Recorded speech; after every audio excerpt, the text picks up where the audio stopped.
What's going on, everybody? Today I may have a special guest on. Let's hope everything goes as planned. I'm excited for today's show.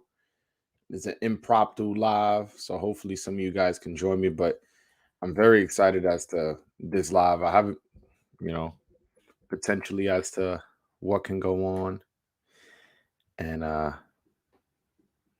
you know, let's see what happens. Let's see what happens in this live, man. I'm really excited. Really excited. So today we're gonna talk about. Before I have my guest on, I wanna I just want to talk about this year, 2021, man. We got a lot of fights. What's your ending last result? What's your last thought about this fight, man? We got undisputed at 140, undisputed at 168. We had George Kambosos beat Teofimo for undisputed. We had Alexander Usyk upset AJ. We had there a lot of stuff happening in boxing, man. A lot, a lot, and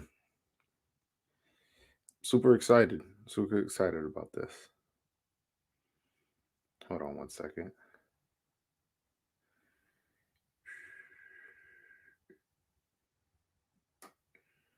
All right. Well, we'll see. We'll see. Hopefully, I can get my guest on and no problem. But I'm super excited about this upcoming year, man. There's a lot of fights that like are already either in talks or made, like the Pedraza Ramirez fight. I'm super excited because of the potential it has for the 140 division. The 140 division is pretty stacked. As much as Josh Taylor's undisputed is a pretty stacked division in itself. Then you add on top of that the layer of the 135 pounders who could possibly move up. And then the Charlo Castano fight seems like it's already a done deal. The Ugas Errol Spence fight looks like it's almost a done deal. Thurman's already announced his comeback. Gary Russell's already announced his comeback. Interesting to see what Tyson Fury does. Does he fight Dillian White? Does he fight Usyk? Does he fight AJ? Those are a lot of good fights, interesting fights in the heavyweight division for the heavyweight championship that I'm interested in. There's also trying to think what other fights that are like realistically makeable that we can anticipate. Devin versus Ryan, man, and that's a fight that I really want to see because it kind of looked like Ryan was running scared from Devin, but Devin's last few performances, I'm like, why is Ryan scared of this dude? Like, Ryan got so much power and got so much hand speed, and if this guy, what's his name?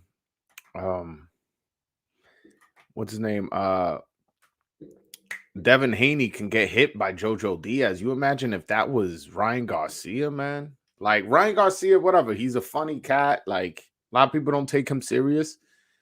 But yo, he be knocking dudes out, man. He be knocking dudes out. You got to give him credit for that. Got to give him credit for that. Like I said, I always give credit for dominance. Always give credit for dominance. I'm super. But yeah, man. Let me know what you guys want to talk about. I'm willing to talk about anything boxing related today. Up until I have my guest on. Hopefully the guest comes on, no problem. It's all easy peasy. Excuse me, guys. Yeah, man. But heavyweight division, man. Let's take a look at the heavyweight division landscape. Cause I like anytime I like it's so weird for me because I grew up in the Klitschko era. That's pretty much where I was big boxing fan. It was the Klitschko era. That was my era. And I hated the heavyweight division my whole life. Like I was too young for Tyson. And I do remember Lennox reign, but I was so young. And also Lennox wasn't a super duper exciting fighter, anyways. So, you know, like what I did see, I wasn't like, oh my God. The last fight I saw from him that I was super impressed. And I mean like where I saw it live, not live like I was at the fight, meaning like I saw it on pay-per-view was the Klitschko Vitaly Klitschko fight where he had It was a war, but it was his last fight, and also was a controversy to it. So again, I grew up in the Klitschko era, so I've always hated the heavyweight division. But the heavyweight division now is interesting. Look, this is on BoxRec. We got Usyk, Fury, Joshua, Wilder, Dillian White, Joseph Parker, Derek Chisora, really at 7, but whatever. Michael Hunter. I'm gonna skip a few names that I'm not so high on. Andy Ruiz, Joe Joyce, Frank Sanchez, Robert Helenius, Otto Valin, Tony Yoka, Daniel Dubois, F.A. Jogba. Man, like, when have we ever been able to have so many names in the boxing in the heavyweight division? Now, I don't remember ever naming that many names and being like, oh, that guy has a potential of being champion, or that guy is somewhat talented. I remember like us having an old Hasim Rahman like fighting Klitschko. I remember all the heavyweight division used to be trash, man. Like, it was bad. Eddie Chambers, he was basically a blown up cruiserweight, was our best American heavyweight at one point. It was pretty bad. Yo, Black and Brown Boxing, what up, brother? What up, my brother? Shout out to Black and Brown Boxing, man. I need to get back on that Free Smoke Friday one day, man. I was on there one time. I was having fun. Some dude came on and was like, oh, yo, you called me a racist slur, blah, blah. And they wanted to fight, and it just kind of messed up the whole boxing vibe. I need to go back on. I had a bad experience last time. But shout out to Black and Brown Boxing, man. I fuck with your content, brother. I really do. But yeah. Getting back to what I was saying, the heavyweight division, man, the shit is fire right now, man. I'm interested. I'm not a fan of Philip Hergovich or Joe Joyce, but those two guys, people are high on. So I'm almost like curious whenever I don't see it in a fighter, and I'm like, like, oh yeah, I don't think he's that good. And other people think like, oh my God, that guy's like the best thing. I'm like, all right, I always go, all right, I'm not that cocky. I'm not that guy. Like, if I don't see it, I don't go, oh, get the hell out of here. That guy's a bum. It's like, nah. Like, I always keep an eye out. Like, all right, let's just say Black and Brown see something in Joe Joyce. I don't see it, but let me keep an eye out. You know what I'm saying? So that's the way I do it. That's the way I do it, man. Yeah, man. Appreciate it, bro. You're always welcome. I appreciate that, Black and Brown, man. Yeah, no, I thanks, man. You're always welcome here too, man. I fuck with your channel. I know you fuck with my channel. Obviously, you wouldn't be in the chat if you didn't. So, we got to link up one day. We got to do something together, man. For like we cross paths. I'll be on your live, you be on mine, but we never like on live together. I gotta have you on your show. We can have a one-on-one, man. I the reason I like Black and Brown Boxing is because he comes across as a real dude. You know what I'm saying? And like me, y'all know me. I keep it real. I'm always honest, whether it's my favorite fighter or not. So I like to have a conversation with him. Be entertaining. I love debating too, man. That's why I haven't done it now. I pinned the link to the top of the chat, but usually I do that to give access to people because I love debating, man. As long as obviously people keep it respectful, I love debating, love going back and forth and being like, oh, this is my opinion, blah, blah, blah. And then, and also like, I'm not that like arrogant. Sometimes if somebody's making more sense to me, I can take the L. I could be like, you know what? Like, all right, that's I was wrong. You changed my mind. Like I'm pretty flexible when it comes to shit like that. Yeah, man. But yeah, what else? What else is going on in the sport of boxing? We gotta. That's the thing about the end of the year. The end of the year is always, like fights are not made in January or February. Things don't really start heating up until May. I mean, excuse me, you hear me? March. Although that there always is that one big fight on the Saturday before the Super Bowl, not like a week before. You know how like there's there's that bye week between the AFC NFC Championship game and the Super Bowl. They always put a big fight on Saturday. Maybe it may not be pay-per-view, but it'll be a interesting fight. Right now, I don't know which fight they put on, but there's always a lot of good fights to put on, man. Hold on one second.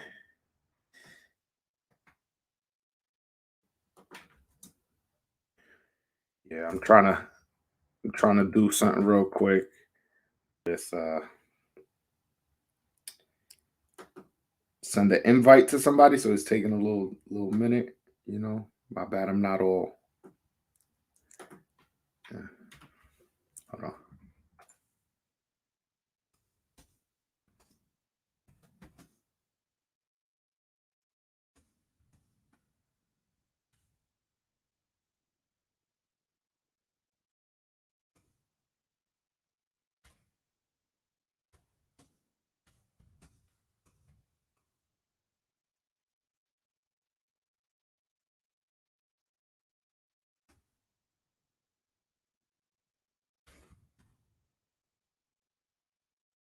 All right, there we go. My bad, guys. My bad, guys. I know you're excited for the big pay-per-view Ortiz versus Martin. Ah, is that official? Is that official? Is that official? Please let me know because I need to know. I've heard the rumors, but I haven't got confirmation that that's officially signed, sealed, and delivered. I hope not. But you mean Virgil Ortiz? It can't. Virgil Ortiz versus Sandor Martin wouldn't be on a. Oh, you talk about. Oh, my bad. See, I'm lost. I thought you were talking about Sandor Martin. My bad. Hold on one second. Boom. Yeah, that pay per view on Saturday. Man, I'm not buying that shit. I'm a go somewhere and watch it. I'm just gonna watch a fight. I'm a boxing fan. But the thing is, what's funny? I am interested in seeing Luis Ortiz. Luis Ortiz. I'm excited to see Luis Ortiz. Yeah, that. Yeah, no, my bad, bro. I thought you meant Virgil Ortiz and Sandor Martin because I heard a rumor about that. I totally dismissed it. I was like, man, that fight, I'm not interested in it. I heard Virgil Ortiz is gonna fight McKinson, so I ain't put too much mind on it. Then you said Ortiz Martin. I'm like, what? Luis Ortiz versus Charles Martin, January 1st, this next Saturday. What's funny? I'm excited to see King Kong, man. I'm excited to see Luis Ortiz come back because I think he's somebody who never really got his shot. I know he got 2 shots against Deontay Wilder, but I felt like in the first fight, he hurt Deontay Wilder. Wilder didn't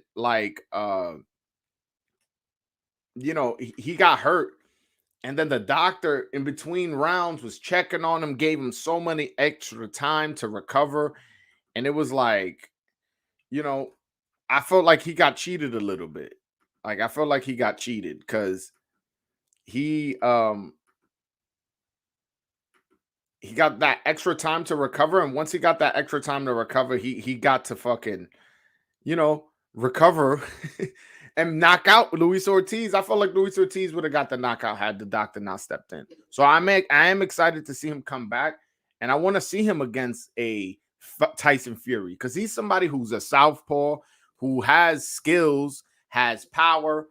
The only thing is he does have problems with his conditioning, and then again he's old. Like I want to say he's 40 years old, so his time on as in his prime is very, very limited right now. Like he's not going to last that long in the heavyweight division. I mean, in boxing, you know what I'm saying? And in the heavyweight division, you know what I'm saying? You lose a little bit of slippage and you could get knocked out quick, man. You could get knocked out quick. Yeah, I'm gonna watch it, but like, what the fuck? Why is this pay per view? I don't know what's up with PBC. I don't. All these bullshit pay per views only come from PBC, and I like how PBC treats their fighters in terms of. I like the fact that they pay their fighters good money. I like the fact that they actually they don't give us great undercards, but they at least try. You know, with Top Rank, I feel like sometimes they don't even try to give you an undercard, a good undercard. Like that shit they gave us against Crawford, I was like, damn, like what the hell was that? You know, in a major pay-per-view fight, you know, one of the biggest fights of the year, you know, Terrence Crawford finally getting a big step up. You give him a trash undercard. So I do give PBC that they always try to give a good undercard, but like, what the fuck? You squeezing the consumer, man. Every fight is not a pay-per-view. Why is Thurman Barrios a pay-per-view? Why is Luis Ortiz versus Charles Martin a pay-per-view? Why was Chris Arreola versus Andy Ruiz a pay-per-view? You know, I could go on and on. It's like, yo, you trying to squeeze the consumer. Like even the Isaac Cruz Tank Davis fight. Why was that on pay-per-view? Don't get me wrong, I find Tank very entertaining, and I understand you want to promote him as a star.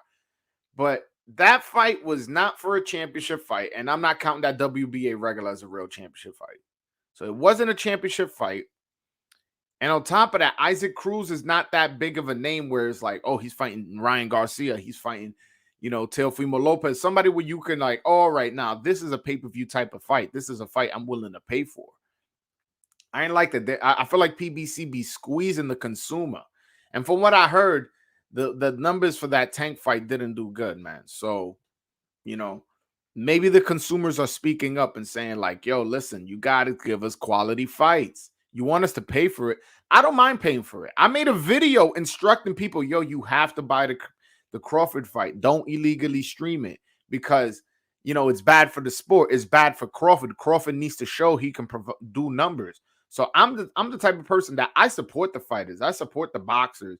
And I'm knowledgeable enough knowing that, okay, these situations that we go through as far as buying pay-per-views, whether we steal it or buy it, and by stealing I mean that fire stick, all that affects that fighter's career.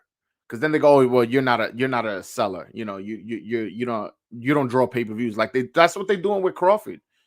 Had everybody bought that fight, you know what I'm saying? Let's just say that fight would have done 300, 400, 500,000. I'm, you know, then he could come to the table with Earl, and Earl would be less hesitant to be like, oh, 70, 30, 65, 35 split. And maybe the fight could get done. Because there's some fighters that they go, listen, if it's not 50-50, I'm not fighting. But it's hard for Crawford to negotiate with Errol Spence 50-50. When in his last fight, I think I reported 190,000 because that was the first numbers that came out by Kevin Iole. And then, but like weeks later, it came out that was actually closer to like 160,000. So that's going to affect him when he goes to negotiate with Errol Spence. When Errol Spence, I think, did 350 with Terrence Crawford. So hold on one second. All right. But yeah, no. Oh yeah, I want to see Frank Sanchez too. Yo, matter of fact, you just inspired me. I'm gonna screen share the whole card because the card is an all heavyweight card, by the way. So if you guys like the big dudes, if you guys like watching big dudes go at it, this is a whole heavyweight card, and I like this. This is something that Don King used to do. Don King used to put on a bunch of heavyweights on one card and just straight up. Just that way, if somebody impresses on the undercard, you can be like, all right, that's the main event's next fight. All right, so I'm screen sharing right now for the guys who are just listening. You guys want to go. So you got Luis Ortiz versus Charles Martin. I'm not interested in that fight. But again, I'm interested in Luis Ortiz's comeback. I'm a big fan of Luis Ortiz. You got Frank Sanchez versus Carlos Negron. That's a Puerto Rican heavyweight. This guy's not that talented. Frank Sanchez is going to easily beat that guy. You got Jonathan Rice versus Michael Polite Coffee. Michael Polite Coffee is from Brooklyn, my hometown. Shout out to Michael Polite Coffee. But he got upset in his last fight by Jonathan Rice. And Jonathan Rice was a late replacement, so Coffee should have knocked this dude out. Like, Coffee should have handled this dude. And he didn't. Honestly, he didn't. He got stopped. It kind of looked like he quit. He kept looking at the referee till the referee jumped in. Then he had the nerve to complain. It's like, bro, if you keep looking at the referee, like, what are you doing? Then you got Gerald Washington, who's kind of like a journeyman. And I don't know who's this Victor Vikeshurst. I guess I'll see him that day. He's fighting Igo. He's fighting another journeyman, essentially. Let me see if this guy's like a medalist or something. Ukraine. Well, if he's from the Ukraine hasn't had a medalist since this past. Yeah, so let's see if he's had any amateur success. No amateur success of note. And he beat 2 undefeated fighters back to back, one by first round knockout. Yeah. I don't know who those guys were, but hey, 2 undefeated fighters. That lets me know you're not getting put in easy. And he's fighting a guy with over 30 fights. That's a lot. All right. I'm interested in this card. Like the card as a whole, I'm interested in, but the fact that it's a pay-per-view does seem a bit ridiculous. It honestly does. It does seem a bit ridiculous. But that's PBC for you. That's the type of shit PBC wants to do to you. They want to squeeze the consumer. Again, at least they're putting in some effort with the undercard. Again, I'm not interested in the fight Frank Sanchez is in because he's fighting a guy who he should beat. But I'm interested in Frank Sanchez. I'm not quite interested in that Charles Martin, Luis Ortiz fight, but I'm interested in Luis Ortiz. I'm not quite interested in that Jonathan. Well, that fight I am interested in. The Jonathan Rice, Michael Polite Coffee. I want to see if that was Michael Polite Coffee, if that was just like how do I say? A blur, like a bad day at the office. I want to see if it's that. And then this Ukrainian guy, I never heard of him. Victor, was it Vikeshurst or something like that? I want to see if he's any good. If he's, I'm curious about the card. But again, pay-per-view, bro, this couldn't be free on Fox, free on FS1, free on Showtime. Like, really? This would have killed the budget. Because a lot of times what happens is, a lot of times when we get pay-per-views in November and December, so what happens, the reason why that happens is because a lot of times each network gets a budget. Let's say your budget is $50 million. You get $50 million, and that budget, it only goes for the fighters that are going to be fighting for free. The pay-per-view, that doesn't go on the budget because the pay-per-view, you're taking a risk. You're saying that my fight is so popular that people are going to pay to see him. So it doesn't take away from the budget. So a lot of times what happens is leading up into November and December, the budget is like, we already paid out a lot of money. So you only get your budget for the year, by the way. Every year you get a new budget.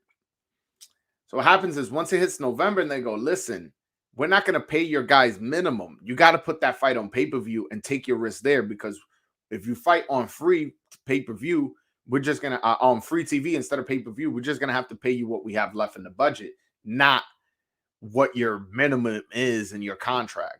So that's why a lot of these fights happen. Like maybe that Cruz Tank fight should have been not on pay-per-view, but maybe the budget was finished. Same thing with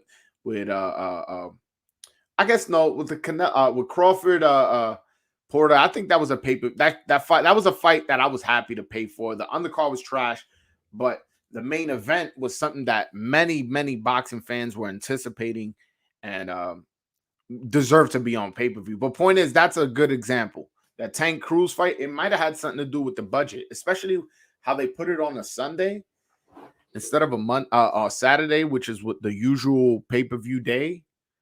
I don't know. But it strikes me as I think that's what happens. So a lot of times we get pay-per-views. And I'm not trying to give PBC an out because they still be on that bullshit. A lot of times that happens. But that there's no excuse for Luis Ortiz versus Charles Martin to be on pay-per-view because their fight is on January 1st, meaning you're getting a whole clean budget, meaning the budget is ready to be used, and yet you guys decided to put it on pay-per-view, man. And the sad thing is that Luis Ortiz is somebody they're gonna be trying to line up for a title shot.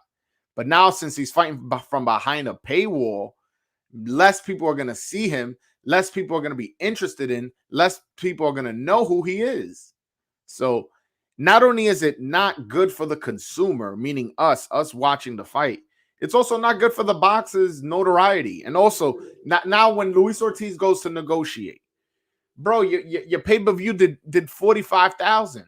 Like, there's more people living in fucking Bushwick than that bought your pay-per-view. So you see what I'm saying? It's like, nah. I don't like those whack pay-per-views, man. And any chance I get to call them out, I do, man. I do. And that's how I'm always gonna be. I don't care what connections I lose, man. If you're putting on a bad pay-per-view and you're doing bad by the consumer, I'm gonna speak up. And having that fight, Luis Ortiz versus Charles Martin on pay-per-view is no good. And again, if you giving me if the undercard is Gary Russell come back, Keith Thurman come back, and I'm trying to think of something like, and a title shot, like somebody maybe in the lower divisions, and you putting that on pay-per-view and you saying this is a stacked card and we trying to like promote this and that, then I'm cool with that. If you giving me a stack card plus the comeback of Luis Ortiz as the main event, I'll pay for that. And I'll instruct my subscribers to pay for it.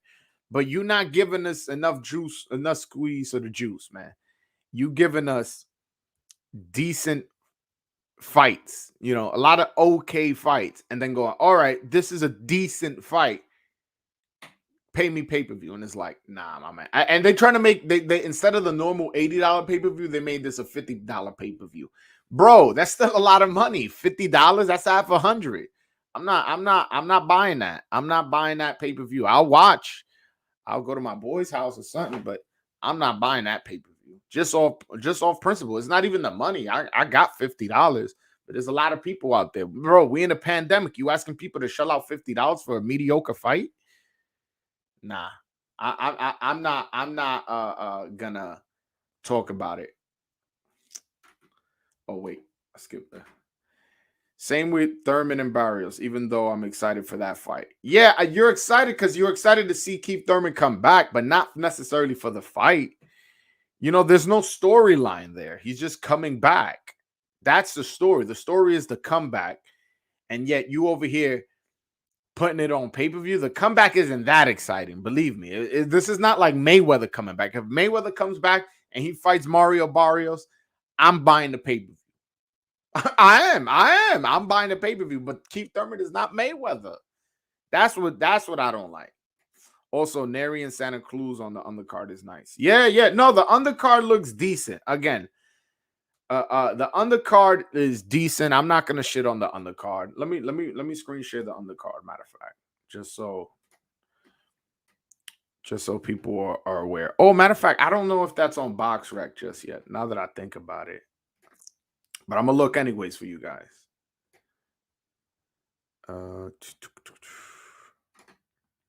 Because if it is, then I'll screen share and then we could talk about the undercard and I could give y'all my my honest assessment. Because y'all know I keep it real. I'm never gonna lie to my public, man.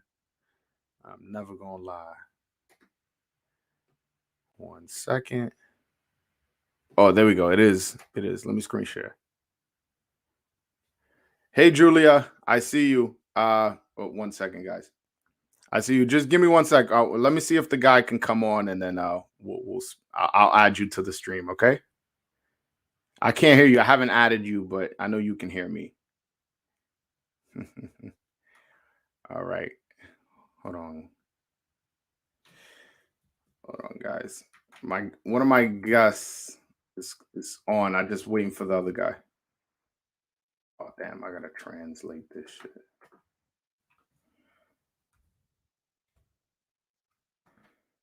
All right, I was gonna screen share. Sorry, guys. I got to do a little detour. I told you guys I may have a special guest coming on, so please have patience for me. It's gonna be a good show today. I guarantee you it'll be worth the wait. Yeah.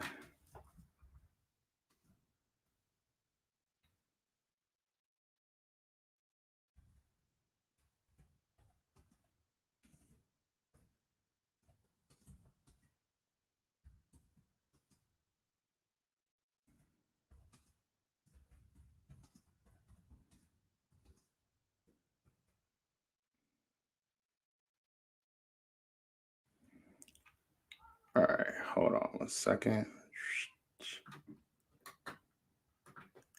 All right. Let's try to get this guy on. Hold on, I just sent them a reminder. All right. All right. While we wait for that, I'm gonna go back. I'm gonna screen share the undercard. Again, thank you guys for having patience for me. I really appreciate that. But yeah, I'm trying to have this guest on. Trying to step my game up for you guys. Give you guys excellent content. But all right, getting back to the undercard. So the undercard has Louise Nary versus Carlos Castro, undefeated fighter. Wow, they throwing them in tough. That's a great fight. Okay, and you got Abel Ramos versus Josecito Lopez. That's going to be an entertaining fight. Not necessarily an important fight in boxing, but it's definitely an entertaining fight.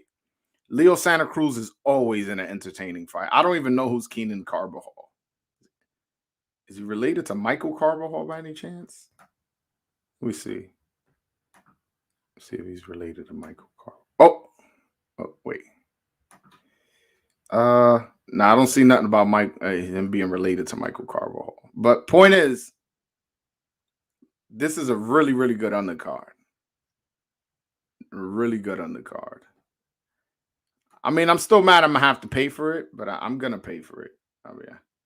Yeah, some Jay. I'm at it early today. Yeah, man. All right. Hold on 1 second. Oi, Dudu Bang. Tudo bem? Está me ouvindo? Dudu Bang. Dudu Bang. Hello. Escute. Ooh. How you guys doing? Hold on 1 second. Let me see if I can. How can I split this? All right. So this is Olympic gold medalist Herbert Is it Herbert Salsa or Herbert Conceição? Julia, can you translate that for me, please? How do you pronounce your name? Como você pronuncia seu nome? Não, melhor. Conceição do que eu prefiro Conceição do que o Souza. Mas o primeiro nome? Não. O Souza é o último, mas o Conceição é no meio. Não, mas qual é o primeiro nome? Qual é o seu nome? Herbert. No, I know his first name. So it's Herbert Conceição. Conceição Souza. Yeah, but he prefers Conceição. That's what he's saying. Okay. Ask him, is he related to Robson Conceição? Você tem alguma relação com Robson Conceição?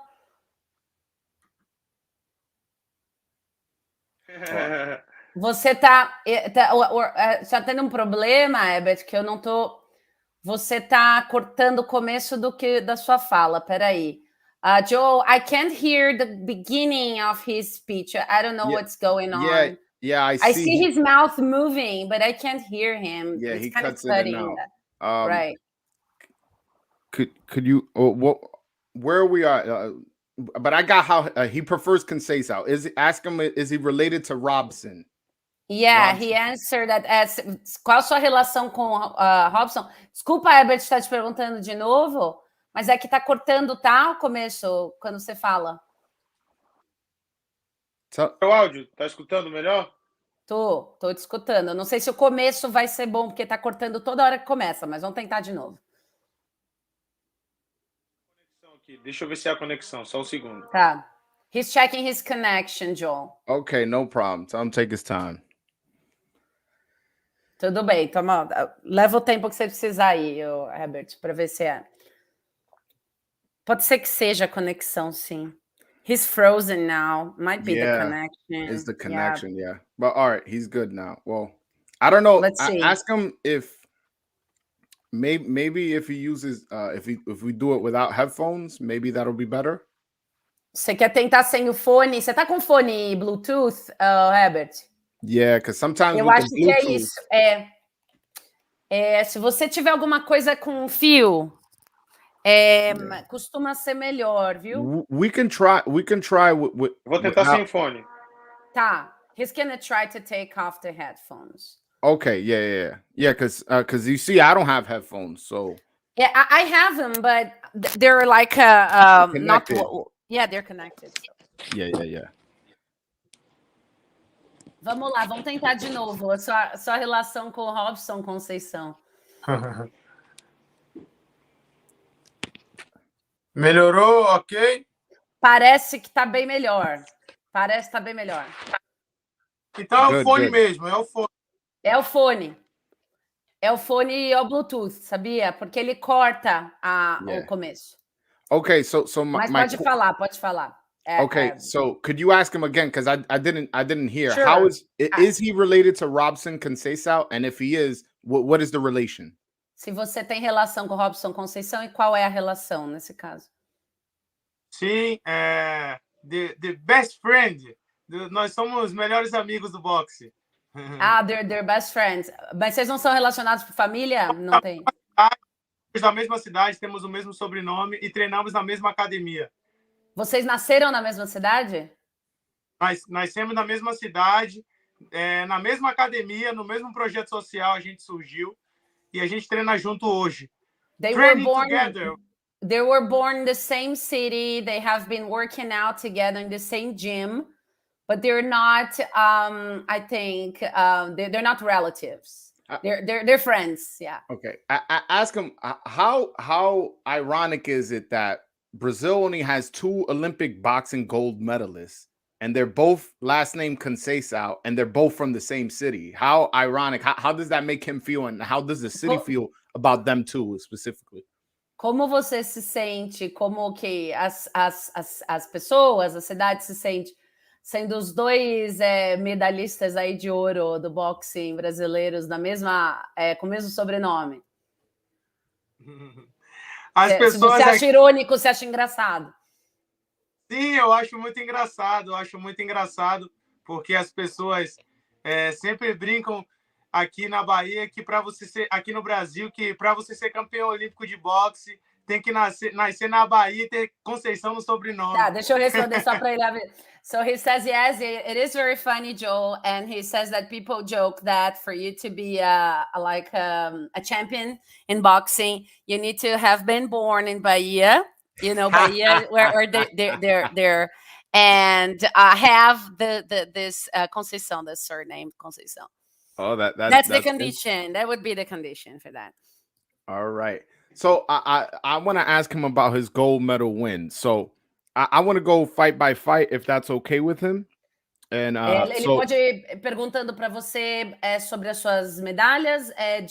Ele quer segmentar em lutas, separar por lutas. Tudo bem?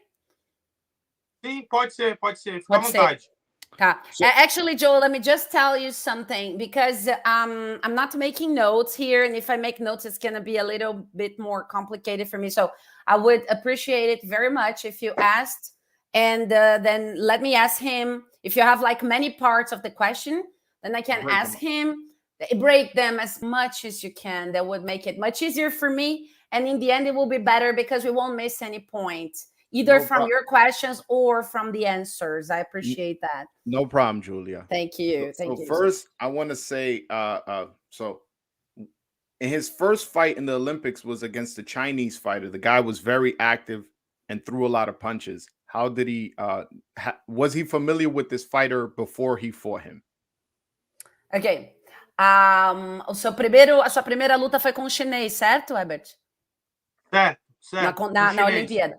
Isso, que ele deu bastante soco e acho que foi bem desafiador, né? Não entendi. Ele lutou bastante, eu não sei, tá? Eu tô só passando as palavras dele. Que ele lutou bastante e deu bastante soco.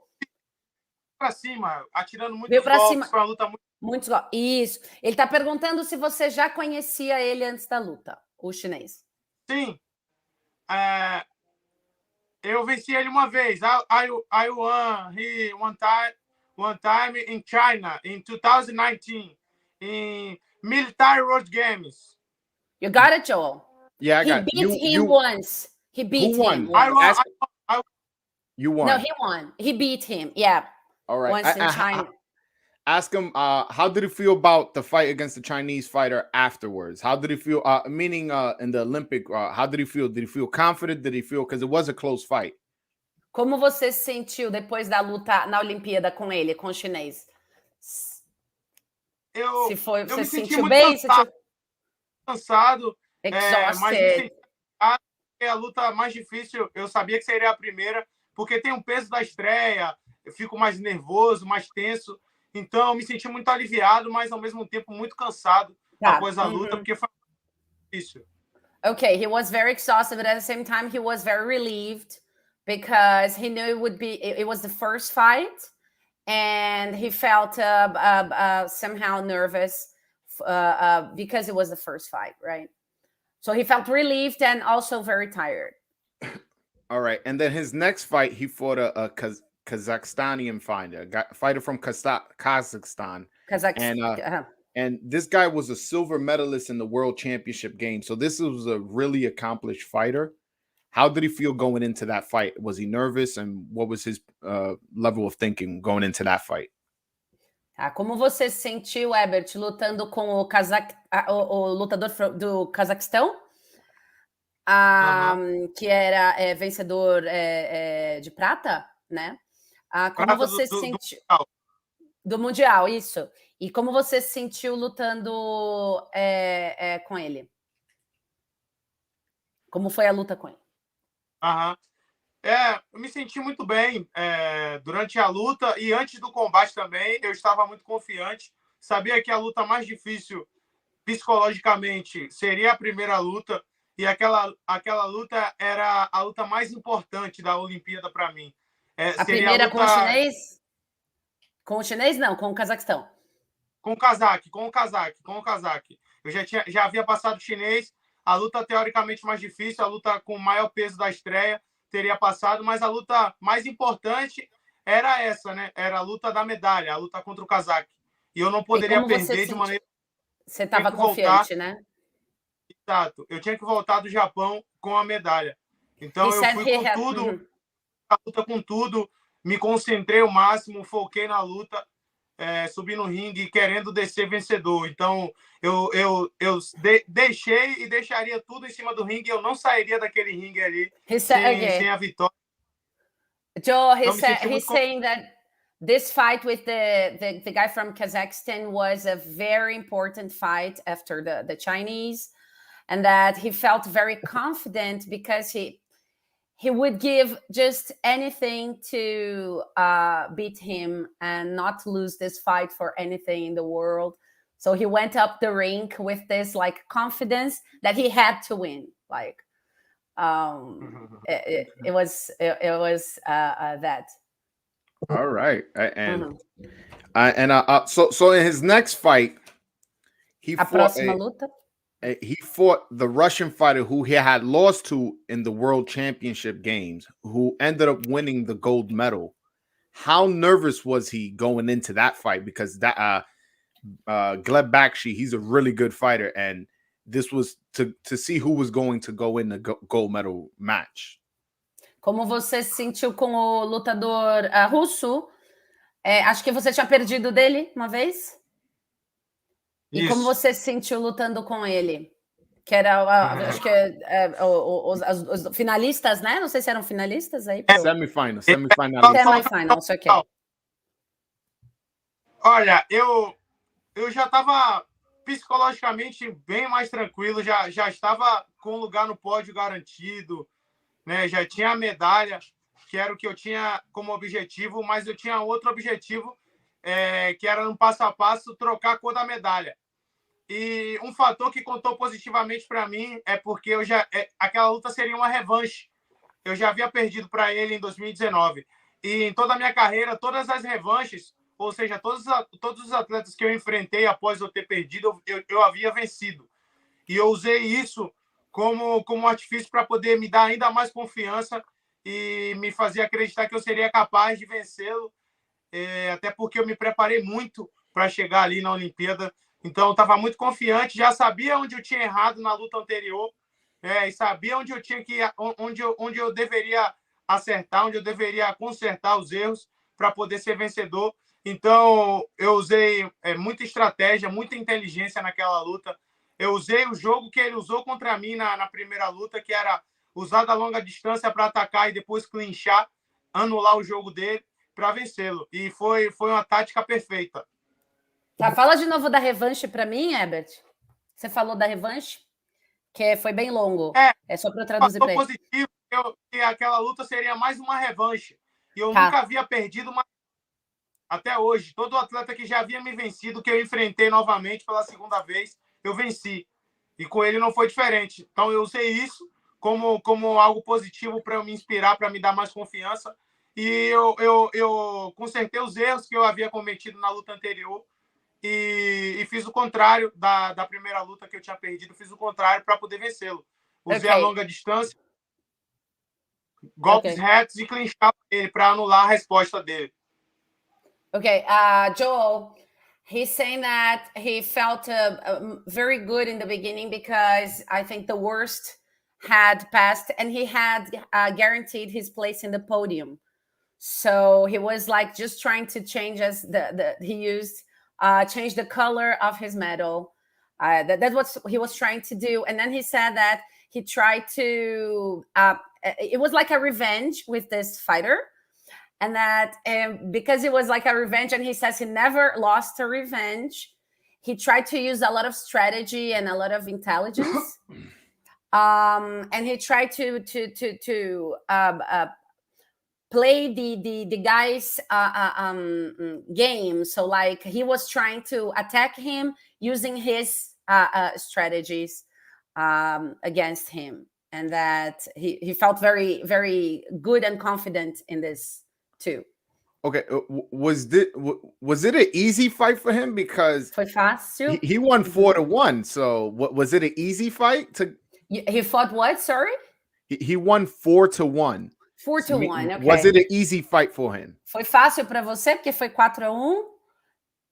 Foi uma luta fácil? Foi uma luta, foi mais tranquilo do que eu imaginava. Porque no segundo round eu já sabia que tinha vencido nos pontos. It was easier than...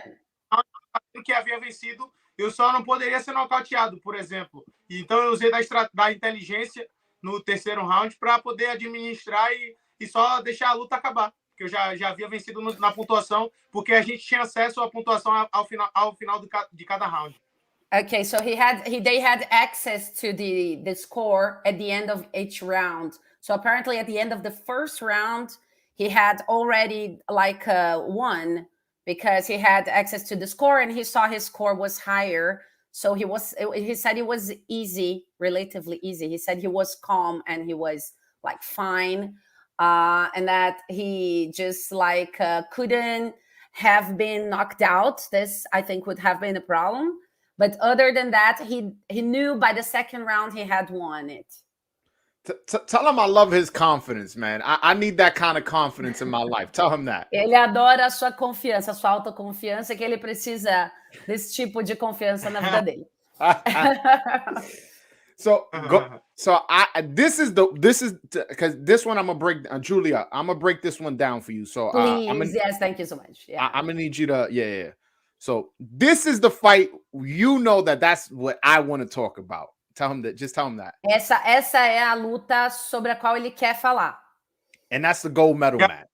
É a do ouro, né? Da medalha de ouro. A final, Final. Against Ukraine. What do you say? Desculpa, o quê? Contra a Ucrânia. Against Ukraine. It was against Ukraine. Yeah. Oh my God. Tell him I've been watching boxing for over 20 years, and that is the greatest Olympic win I've ever seen in my life. Tell him that. Em 20 anos assistindo boxing, foi a melhor vitória que ele já viu, que ele já assistiu. Oh my God. Tell him, just tell him thank you for giving me that experience watching that gold medal match. Tell him that. Ele tá dizendo obrigado por dar por gerar essa experiência para ele com essa medalha de ouro. Peraí, ficou um pouco baixo, porque começou a chover aqui. Aí atrapalhou um pouco alto. Tá. Ok. Porque What'd o he áudio say? ficou baixo. No, it's raining there, Joel, and he needs to check his sound because he can't hear us so well. Okay. He's checking the, Okay. I think he's gonna grab a pair of earphones. I hope with cable this time. Okay. Okay. All right. Aí, fala de novo. Vamos. Tá ouvindo bem? Tô, melhorou. Tá, Tô bem? tá, Bem? ele falou que ele quer agradecer você por essa experiência dessa luta de ouro. All Dessa right. medalha de ouro. Tell him, like, this is almost like a movie. Like, he beat the guy who beat him in the world championships to get in the gold medal. And then he faces this tough Ukrainian who was ranked number 1. It's almost written out like a movie. Does he see it like that as well? Herbert, tá me ouvindo, Herbert? Tô. Tá, ele tá falando que para ele é como um filme, que você primeiro ganhou do que tinha ganhado de você primeiro na luta anterior, e depois você venceu esse ucraniano que estava, acho que, no ranking, né, de maior importância, e que para ele parece história de filme. Como você sente, se você tem essa sensação também? Sim, parece as histórias do filme do Rock ou do Creed, né? Foi bem engraçado, foi bem louco a luta, foi bem louca a história. Mas, Joel, para você não sabe, eu enfrentei o ucraniano em 2019, na Bulgária. I won against Ukraine. You beat him. Você é o mesmo lutador que você em 2019? Yes. So maybe you don't know, Joel. In 2019. 2019. Okay. The judge is crazy. Okay, yeah. Crazy. I have it that he fought him in 2019. Then I in Bulgaria. Yeah. You lost, but you feel you really won. Yeah, I guess that's that. I won fight, but to judge, judges crazy, corruption, crazy. I lose. You got it, Joel. Yes. You got it.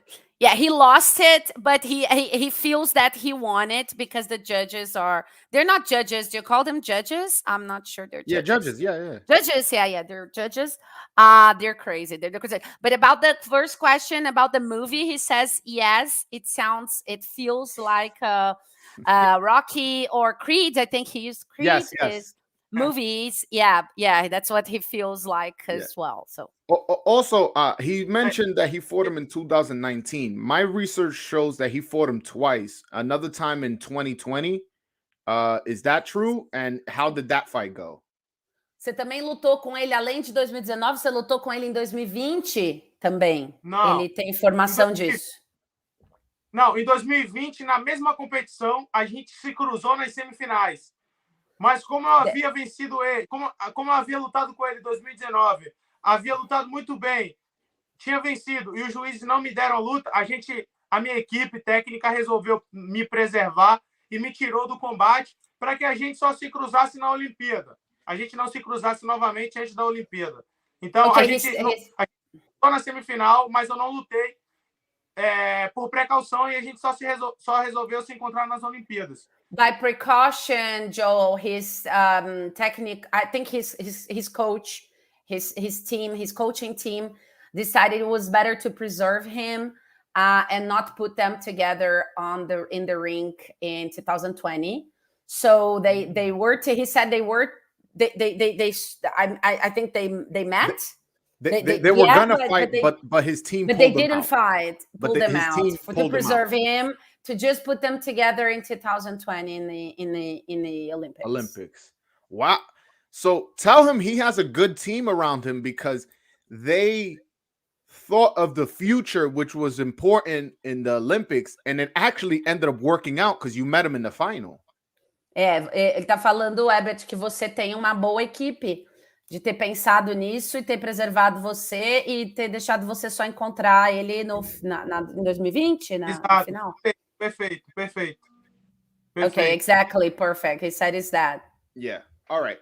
Então, a luta da Olimpíada é bem diferente da luta de 2019. Ele foi bem melhor do que ele havia lutado em 2019 comigo. Então, ele foi bem melhor. Ele anulou He was meu jogo much better. The Ukrainian. 2019 ele de boxe durante 3 rounds em cima dele. E na Olimpíada ele me anulou em 2 rounds. Eu só consegui vencer por nocaute no terceiro.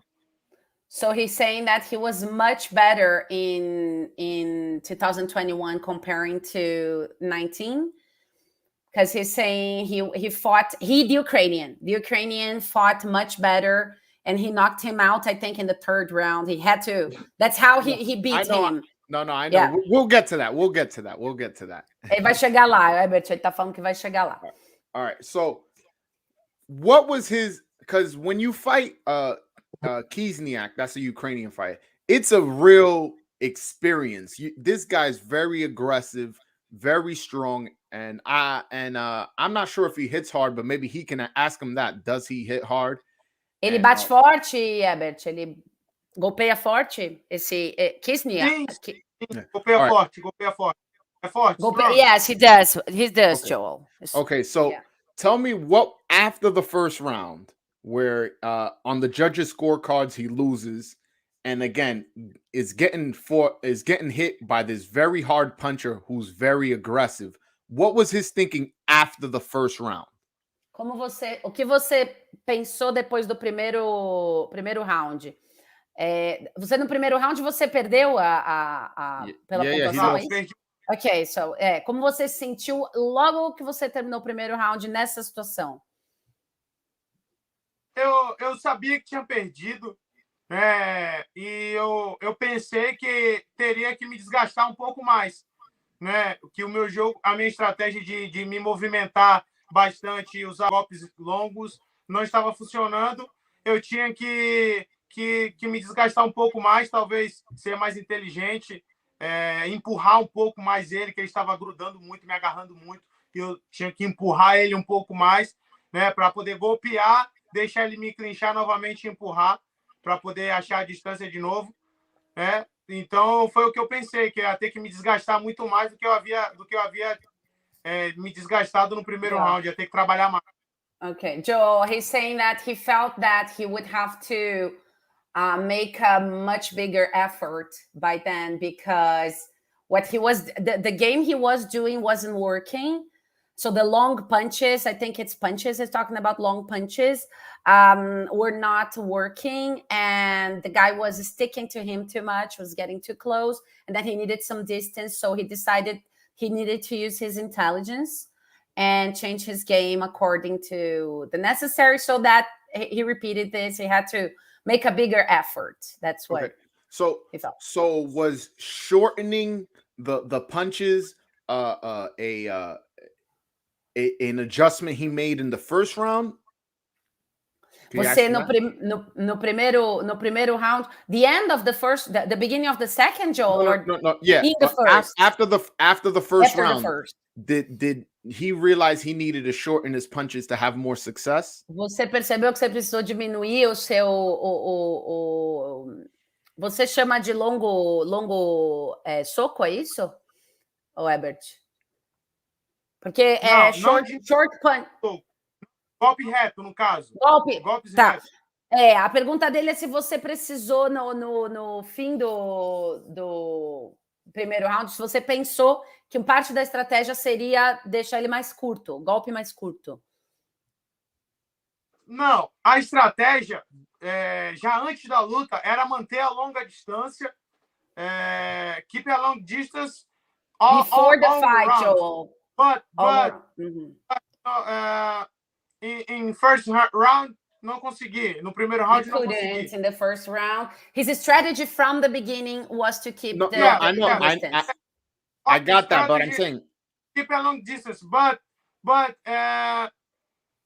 no segundo round tive que adaptar para usar um pouco a curta distância também. E essa adaptação incluiu então a short distance, né? Tá. No decorrer adaptação. Da luta, eu tive que adaptar. It was more okay. A longa distância, agora vamos ter que priorizar a longa priorizar a longa, mas também vamos trabalhar na curta. Porque ele está Prioritize. abafando. Então a gente So vai ter que Joel, trabalhar na curta. he said he kept his plan with the long distance. But in the second round, he needed to adapt it a little bit. So he says he still prioritized the long distance, but he decided to work on the the short distance as well, because just the long distance wasn't working. Okay. All right. So after the now let's talk about the second round where Kiesniak really came on strong and really attacked him very strong and aggressively. What was his mindset going on through the second round, as well as what was he thinking after that second round where he's in the corner talking with his coaches, especially knowing he lost that round as well? Sabendo que você perdeu o segundo round, como você se sentiu no final dele? E como você se sentiu ao longo dele? Qual foi seu mindset? Mindset, tudo bem? Tudo bem, né, Herbert? Isso, seu pensamento. Mentalidade. Sua mentalidade, é que a gente não usa tanto mentalidade, mas qual era o seu pensamento, o seu sentimento durante o segundo round e no final do segundo round, quando você estava ali no canto conversando com seu técnico? Durante seu treinador, o segundo, né? Durante o segundo e no fim do segundo, que você perdeu, né? O segundo. Isso. Então, como você sentiu ao longo dele e depois dele? Um pouco melhor do que o primeiro round, eu me senti durante o round. Achei que foi um pouco melhor. Né? Não levei tantos golpes nítidos no rosto, levava muitos golpes na lateral da cabeça e na nuca. Não levava muito golpe na face no segundo round. E consegui controlar um pouco melhor a distância. Mas quando eu voltei do round e vi que havia perdido o segundo round também, por unanimidade, eu fiquei triste, né? Porque a luta, pela pontuação, havia acabado. Só um nocaute me salvaria, uma combinação de eu ganhar um round a 10-8 e fazer ele perder um ponto no round para virar a luta, que seria algo impossível. Só um nocaute, né, tecnicamente me salvaria. Então, eu fiquei triste na hora, tive que fazer uma mudança, né, de mente, tive que ter a mente forte para não desistir, até porque era uma final olímpica. Então, mesmo com a situação sendo bem difícil, eu não poderia deixar um exemplo de desistência em uma final olímpica. Eu tinha que acreditar a todo momento. Voltei para o terceiro round acreditando que eu poderia nocauteá-lo. Entendi. Joel, he says that during the second round, he felt really better than he felt in the first round because he wasn't being punched so much in his face. He was getting punched mostly on the side of his head and on the nape, the back of his head.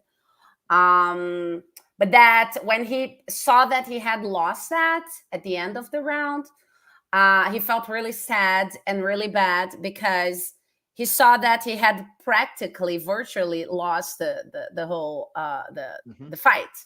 So he knew that he would have to win by knockout, and that was like really like difficult. But because he knew it was like an Olympics, and so he wouldn't give up. So he said he felt it was difficult, but he felt that he couldn't give up and lose his hope.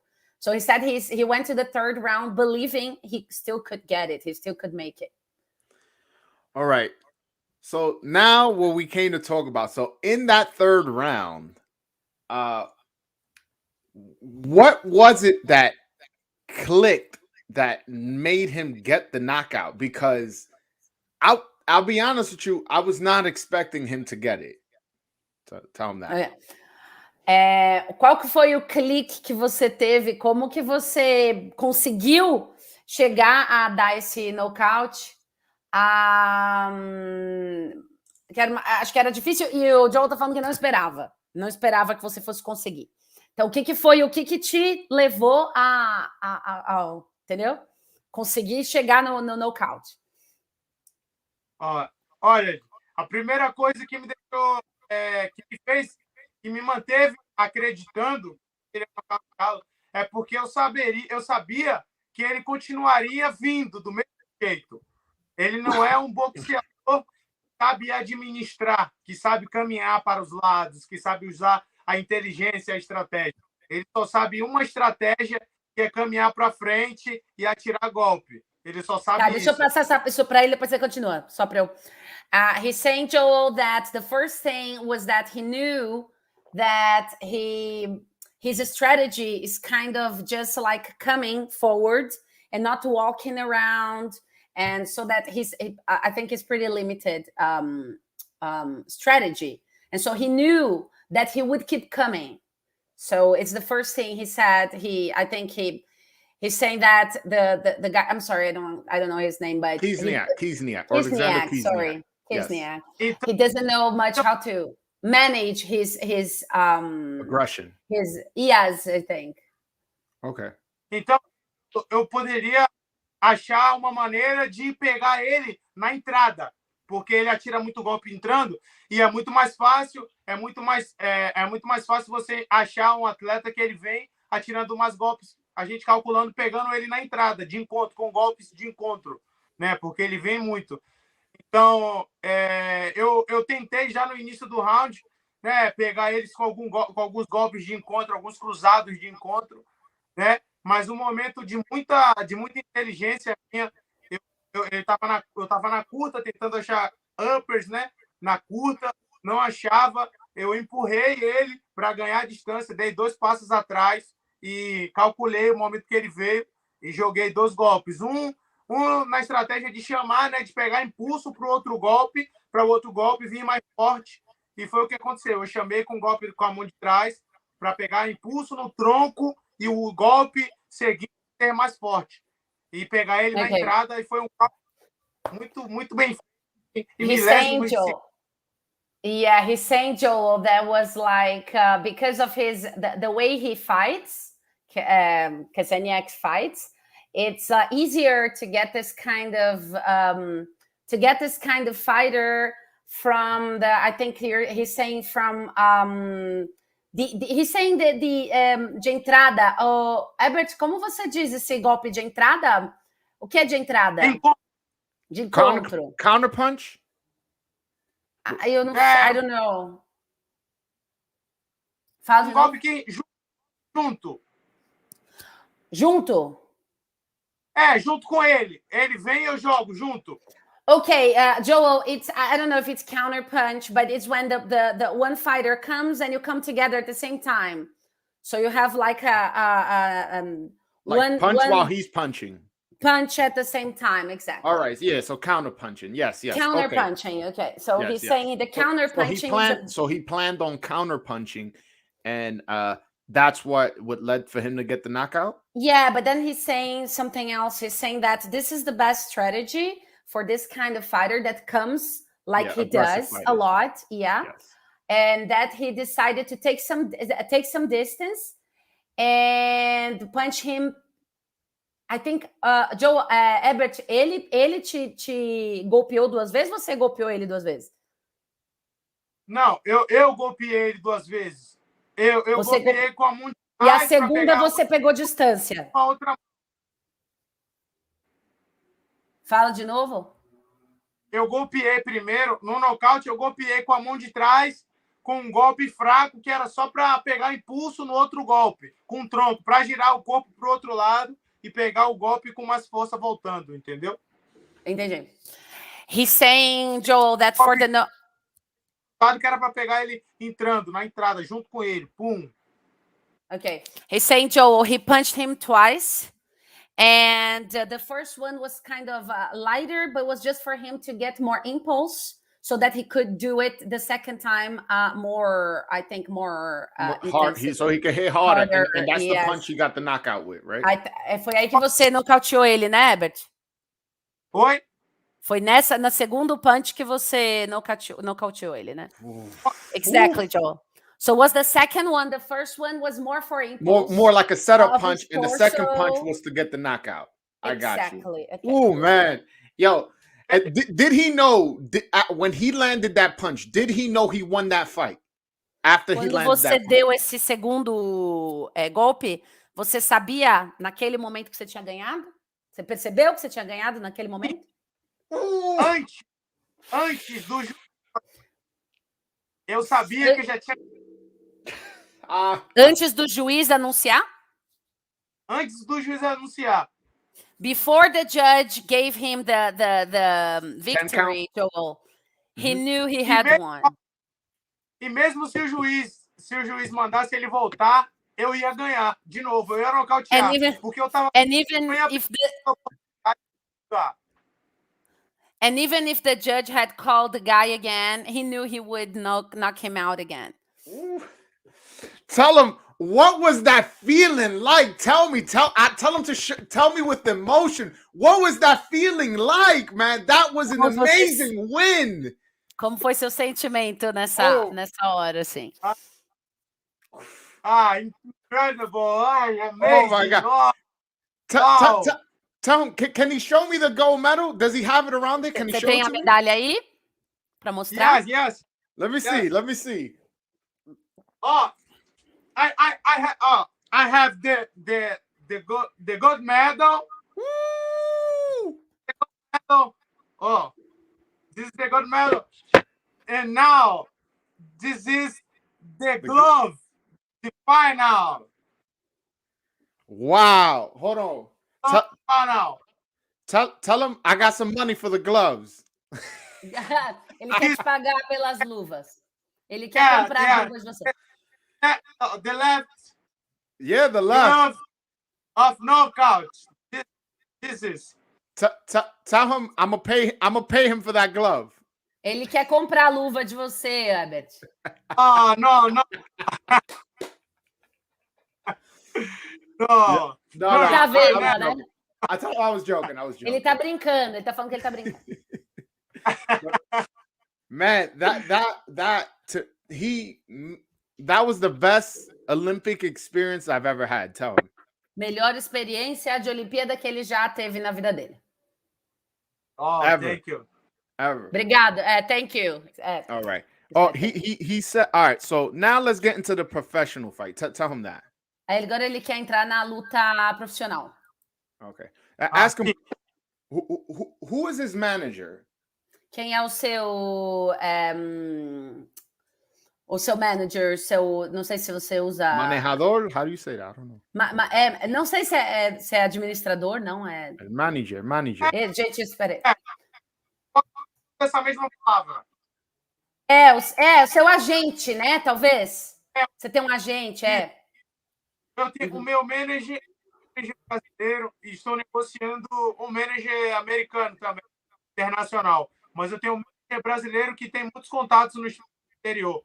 Em todo mundo. Não só nos Estados Unidos, na Terra, nos Emirados Árabes. It's a Brazilian manager, Joel, who has a lot of contacts with other countries. But he says that now he's negotiating with an American manager. Okay. All right. Also, I saw he just signed to it's a company called Probellum. To ask him what took him so long to sign with a promotional company. Você assinou contrato com uma empresa chamada Probellum. É isso? Isso. Por que você levou tanto tempo para assinar com uma empresa? Porque eu ganhava muito bem aqui no boxe olímpico. He made good money here with Olympic boxing. Então eu queria um contrato com alguma promotora que tivesse uma atenção e que me oferecesse, que me confortasse, que pudesse me proporcionar um cuidado mais especial, né? Eu não queria assinar com uma promotora primeiro sem pegar bônus, por exemplo. Não queria assinar sem receber bônus. E não queria assinar com uma promotora que tinham milhões de estrelas. Eu queria ser a estrela da minha promotora. He's saying that he wanted to sign with a company that would guarantee and offer good things for him and security and comfort, and that he didn't want to he needed the bonus. He says the bonus was important, and he didn't want wanted a signing bonus. Okay. He wanted the signing bonus, and he's saying he didn't want to sign with a company that had a lot of like stars. He says he wanted to be the star of the Wow, company. man, that's amazing. All right, ask him. Is there uma promotora também que me passasse um conforto, uma visão de que ela realmente tem capacidade de fazer uma boa promoção no boxe profissional. E a Probellum, eu tenho muita expectativa que a Probellum vai ser uma das maiores promotoras de boxe profissional do mundo, porque estão juntos os dois que eram de promotoras, né, americanas, se juntaram, um que era da Top Rank e um que era da Golden Boy, e se juntaram com experiência no boxe profissional e pode fazer a Probellum se tornar uma das maiores promotoras de boxe profissional do mundo, e tendo eu como uma das principais estrelas. He's saying that he trusts that Probellum is one of the right companies to give him the guarantee that they're going to do a good promotional professional boxing for him, because he's saying that they are, I think Probellum is two companies that got together. I don't know if they merged. yes, it was a merger. Yeah, yes. An American one. He's saying, yeah, and that he trusts that he's like going to be an important thing for them, and that he trusts that they're going to give him what he needs in terms of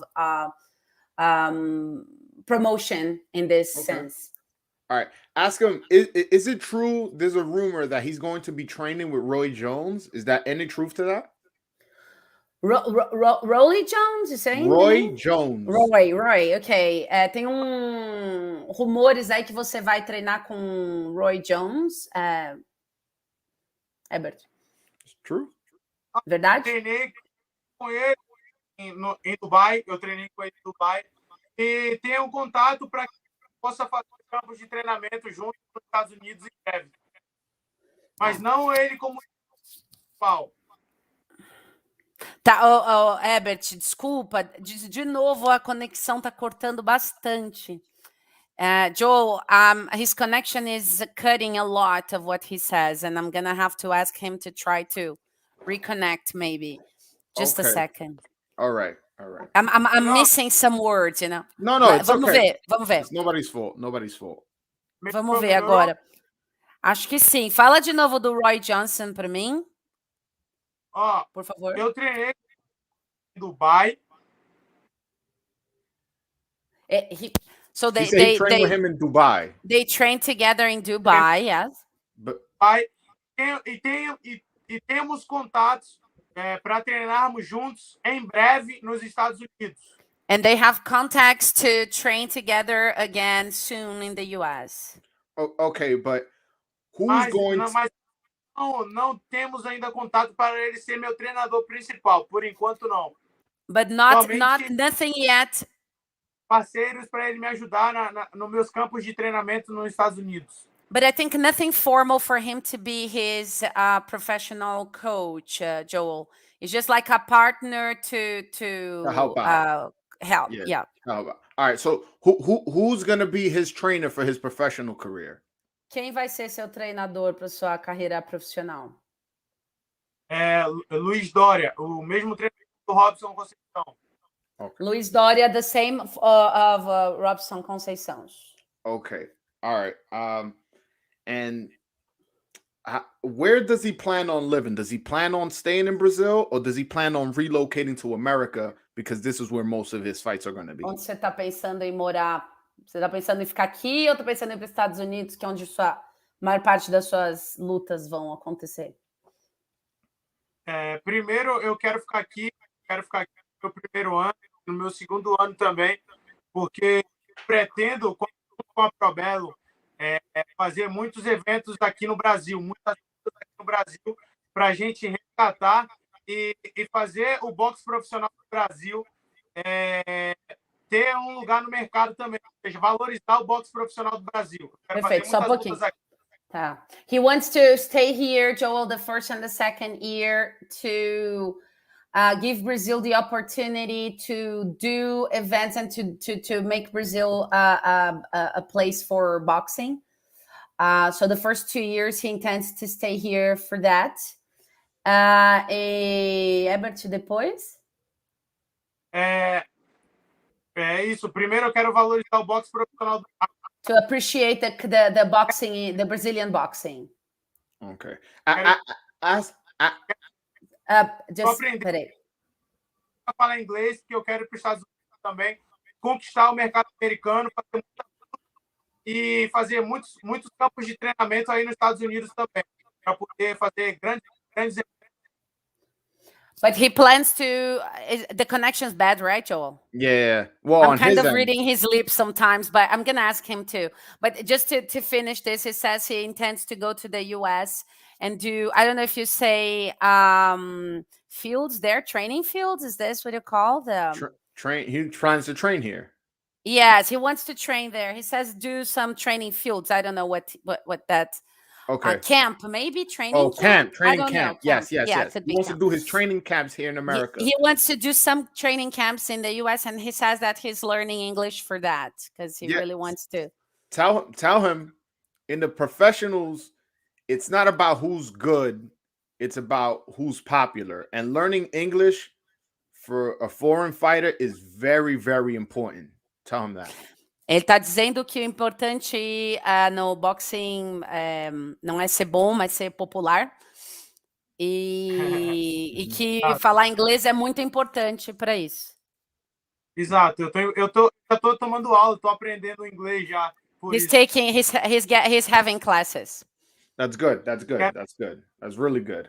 All right. Todo mundo. Desculpa, Herbert, fala de novo. Quero me conectar com o povo americano e com o povo de todo.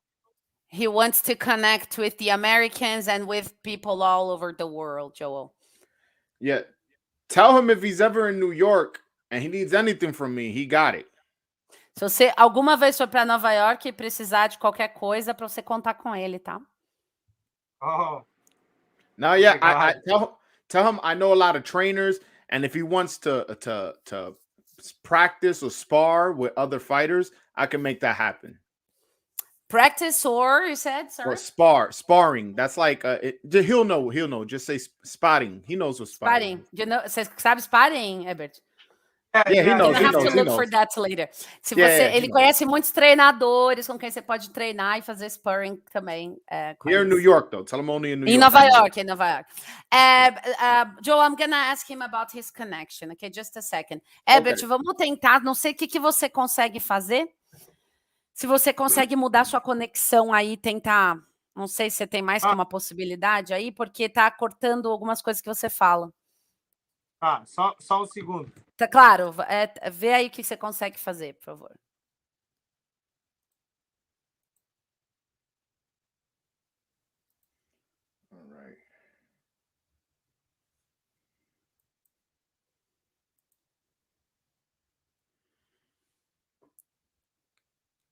All right, he's muted right now. Yeah, but I think he's back now. All right, now we're good. All right, and ask him who his favorite fighter was. Well, first, how did he get into boxing? Because I read that he got into boxing at 15 years old, and only 8 years later he becomes a gold medalist. So, who put him into boxing? Como você começou no boxing, Herbert? Como é que foi seu início? Ele falou que ele ouviu falar que você começou com 15 anos e que você aí levou 8 anos para vencer aí a Olimpíada. Mas ele quer saber se foi isso mesmo, como é que foi? Quem te colocou no boxe? Eu já havia praticado futebol, quando muito jovem, pratiquei capoeira, jiu-jitsu, já fiz, mas eu tinha vontade de aprender uma técnica de luta em pé, Muay Thai, o boxe, e eu iniciei no boxe, com 14, na verdade. Tá, deixa eu falar para ele. O que você falou agora? Yeah. A sua última frase? Prestes a fazer 15 anos, eu tinha 12 anos. Tava com quase 15 anos. Tá, você falou que você fez capoeira, futebol, qual foi o outro esporte? Jiu-jitsu. Jiu-jitsu. Okay, so, Joel, he's saying he was almost 15. He was about to turn 15 when he started boxing. He's saying that before that, when he was very young, he used to play soccer. He did capoeira too and jiu-jitsu. Okay. Mas quando Ask him. a primeira luta e deixei todos os outros esportes de lado. Você se machucou na primeira luta? Não, depois que eu pratiquei a primeira luta, eu me apaixonei pelo boxe. Você se apaixonou. He fell in love with that in his first fight, Joel. And then he just let everything behind because he didn't want to go back to any of the other sports. I think he fell in love with boxing. Tell him for somebody to pick up boxing at 15 years old and 8 years later become a gold medalist, tell him he is an elite athlete. He is on the top of the food chain when it comes to athletes. Ele tá falando que você tá no topo aí da pirâmide no que se relaciona a atleta de elite. Que você começou com... Para alguém que começa com 15 anos e vence com 22, como você venceu, é topo da pirâmide aí de atleta de elite. Very fast, he's saying, right, Joel? Yeah, very, very fast. All right, so ask him, I'm almost done here. Ask him who was his favorite fighter growing up, as well as who is his favorite fighter currently right now. Quem que era o seu lutador favorito quando você era criança ou talvez adolescente? E quem é o seu lutador favorito hoje? Eu não assistia muitas de boxe, né? Quando eu iniciei. Então eu assistia muita luta de MMA, UFC, que é a mais popular aqui no Brasil. Então eu comecei a acompanhar boxe depois que eu comecei a lutar. O lutador que eu mais me espelhava, que mais chamava a atenção, era o Robson Conceição, porque ele era o único que eu assistia que eu acompanhava de perto, né? Ele já viajava bastante, ele fazia lutas internacionais, então eu me inspirava muito nele quando eu iniciei. Tá, vou só passar isso para ele. Tá. Because he's saying that he only started paying attention to the fights, and especially UFC and MMA, yes, when he was already fighting, and that he got really inspired in he got a lot of inspiration from Robson Conceição because they were at the same gym. So I don't know if it's because they were at the same gym, but they were at the same gym. Yeah, and because he was like close to him, I think. Yeah. Okay. Depois eu comecei a acompanhar o Floyd. Depois eu conheci o Floyd. O Floyd Then he started following Floyd. His favorite. Não ouvi a última frase. Não, é isso. Em cima do ringue, o estilo de boxe era o meu favorito, do Floyd. Floyd. Yeah, Floyd. That was his Floyd favorite. Was his favorite in the ring. Yeah. All right. Does he consider himself a power puncher because he got the knockout in the gold medal match? Also, is he more of an offensive fighter or more of a defensive fighter? Você se considera um golpeador potente, power puncher, Herbert? E se você é mais defesa ou mais ataque? Olha, eu sou um boxeador muito... Eu sou mais técnico, né? Eu me considero boxeador clássico, porém, tenho muita força no punch também. Eu sei, quando preciso, sei usar os golpes fortes para poder nocautear. Tá, cortou um pouquinho, tá? Só me fala de novo. Você se considera técnico? O que mais você falou? O estilo mais técnico, clássico, mas também, quando preciso, forte, tem um golpe forte. He's saying he's more technical and classic. His style is more technical and classic. But that when it's necessary, he can be a power puncher whenever it's necessary. Agora, eu estou técnico com a força do boxe profissional, fazendo a junção. Puts together the technique with the power. And he combines that. Tell him, I find it amazing that it's almost like a button he can turn on and become a power puncher. That I find that amazing. Tell him I said that. Ele falou que acha incrível que é como se fosse como se você apertasse um botão e você se tornasse assim um power puncher. Exato. He's saying it's exactly that. E você é mais defesa ou ataque, Herbert? Os dois. Eu considero que a melhor defesa é o ataque. Mas eu também eu acho que um boxeador que tem uma boa defesa, o ataque flui bem melhor, né? Um boxeador mais eficiente. Até porque quando a gente ataca defesa para não ser golpeado também. Então, okay, so he's saying he's both defense and offense, Joel. And he's saying that he thinks that attacking is the best defense. But he says that defending is really important for a boxer. Okay.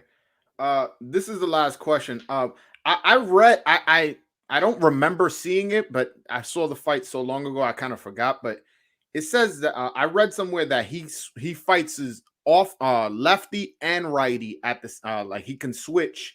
Is that something he does a lot throughout the fight? Also, or does he just do it every now and then? Ele leu em algum lugar, ele não lembra exatamente de ter visto, mas ele leu em algum lugar que você muda de esquerda para direita com facilidade. Você troca. Ele está perguntando se você faz isso sempre ou se é uma coisa que você faz de vez em quando. Eu gosto de fazer, eu gosto. Então, geralmente, quando estou nas lutas, eu sempre tento trocar um pouco de base para poder confundir o atleta. Na primeira toca, caso eu me sinta bem na base invertida, eu mantenho por mais tempo. Mas se eu não me sentir tão confortável, eu não mudo mais. Mas eu sempre mudo na.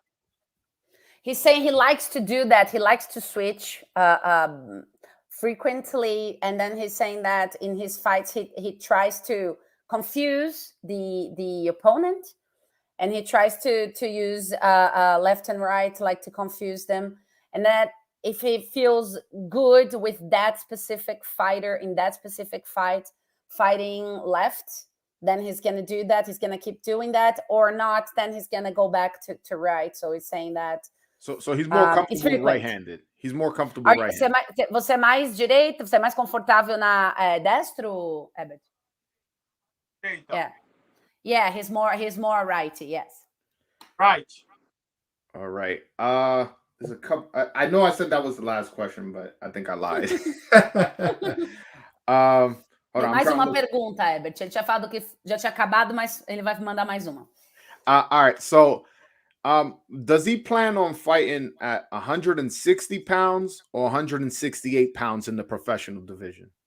Você está planejando lutar 160 pounds ou 168 pounds na sua divisão profissional? Fala ele que no Brasil são quilos, não pounds. Oh, okay. I got it. Do you have the number in kilos, Joe? Yes. Yeah. Does he plan on fighting at 76 kilos or 72 kilos in the professional? Herbert, não dá para escutar você. Você falou alguma coisa? 72,5, peso médio, middleweight. Middleweight. I got it. Okay, I got it. 72. He said 72 and a half. So he's going to fight in the middleweight division. All right. Middleweight. Hey, yeah. We need excitement there. All right. I'll leave him off with this. Tell him that his story is that Olympic gold medal win.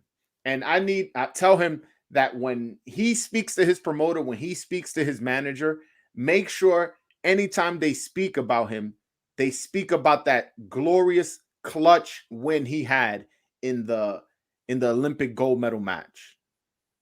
Ok. Ele está falando que a sua história é essa sua vitória nas Olimpíadas, tá? E que para você se certificar de quando você falar com seu agente ou quem promove você, de mencionar essa vitória gloriosa nas Olimpíadas. Tem sempre que ser lembrado, para poder me valorizar ainda mais no boxe profissional. Então, vou sempre lembrar disso. He needs to be, he says he needs to be remembered so that he is appreciated in the professional boxing. Tell him, when I saw he didn't sign for a long time, I thought he didn't have a manager. I was like, I need to manage that kid. And that's when I first contacted him, was more to see if he was interested in managing. But once I saw he was signed, I did away with the dream.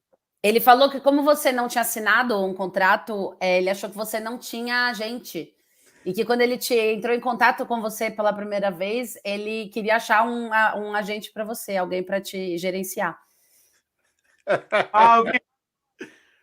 tenho um agente, mas é que eu tive que pensar muito bem, porque era uma decisão muito delicada para ser tomada, e eu tinha que escolher uma promotora muito boa, uma promotora confiável. Então, por isso esse He said it took him a long time because he had to make this, like it was a delicate decision, an important decision to make, because he needed to get a promotional company that was like trustworthy, and that took time. All right. Tell him thank you so much for your time. If he ever is in New York and needs any kind of help, that I'm willing to help him out with anything, as well as if he ever wants to do this again and wants to interview and wants to promote anything that he's doing, this is a platform that welcomes him. And I tell him I really, really appreciate him coming on the show. Perfect. Ele tá agradecendo muito pela sua presença e pela entrevista, Herbert. E está dizendo que se você for, repetindo, né? Se for a Nova York para você precisar de qualquer coisa para você falar com ele. E que se você quiser promover qualquer tipo de coisa nessa plataforma aqui dele, só falar com ele também. Ou se você quiser fazer outra entrevista como a de hoje, também ele está à disposição. Em breve. Muito obrigado. Soon, very soon. Yeah. Agradeço. E em breve, próximo da minha primeira luta, que provavelmente seja em fevereiro, eu falo com ele novamente. Muito obrigado pela oportunidade. He's thanking you for the opportunity, and he says that probably around February, when his first fight's gonna happen, he will contact you. Yeah. Again, he's always welcome here, and thank you so much. Ele está sempre à disposição, você é sempre bem-vindo. Merry Christmas and Happy New Year. Feliz Ano Novo, Feliz Natal. Feliz Natal, Feliz Ano Novo. All right. Bye. Bye. Thank you. Tchau. Last thing, one more thing. Mais uma coisa. I'm going to learn a little bit more Portuguese, and he has to learn a little bit more English. Okay. Ele vai aprender um pouco de português, você tem que aprender um pouco de inglês. Muito melhor no inglês. Ensina algumas coisas para ele em português. He says he's gonna be much better. His English is gonna be much better next year, so he can teach you some Portuguese too. Tell him I'm gonna hold him to it. Don't tell me things like that. Ele falou que tá contando com isso, né? Para falar essas coisas e não fazer. Pode cobrar. He says you can count on it. You can count on it. Tell him thank you so much, and thank you so much to you, Julia. Thank you Obrigada, so much. Herbert. No, thank you.